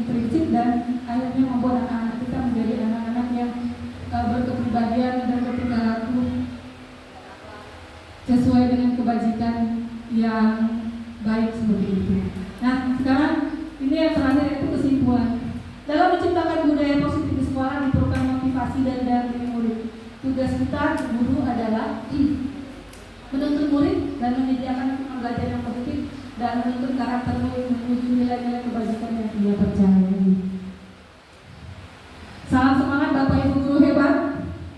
Semoga kita senantiasa menjadi guru yang pandai menuntun, bijak mendidik demi membentuk generasi unggul dan berkarakter. Terima kasih. Wassalamualaikum warahmatullahi wabarakatuh. Terima kasih saudara. Semoga kita semua. Terima kasih Bapak Ibu atas kesediaannya. Saya sangat bersyukur atas dukungan Bapak Ibu. Boleh kembali ke aktivitas masing-masing. Semoga Allah membalas dukungan dan kebaikan Bapak Ibu pada kata saya hari ini dengan pahala yang berlipat. Amin. Amin.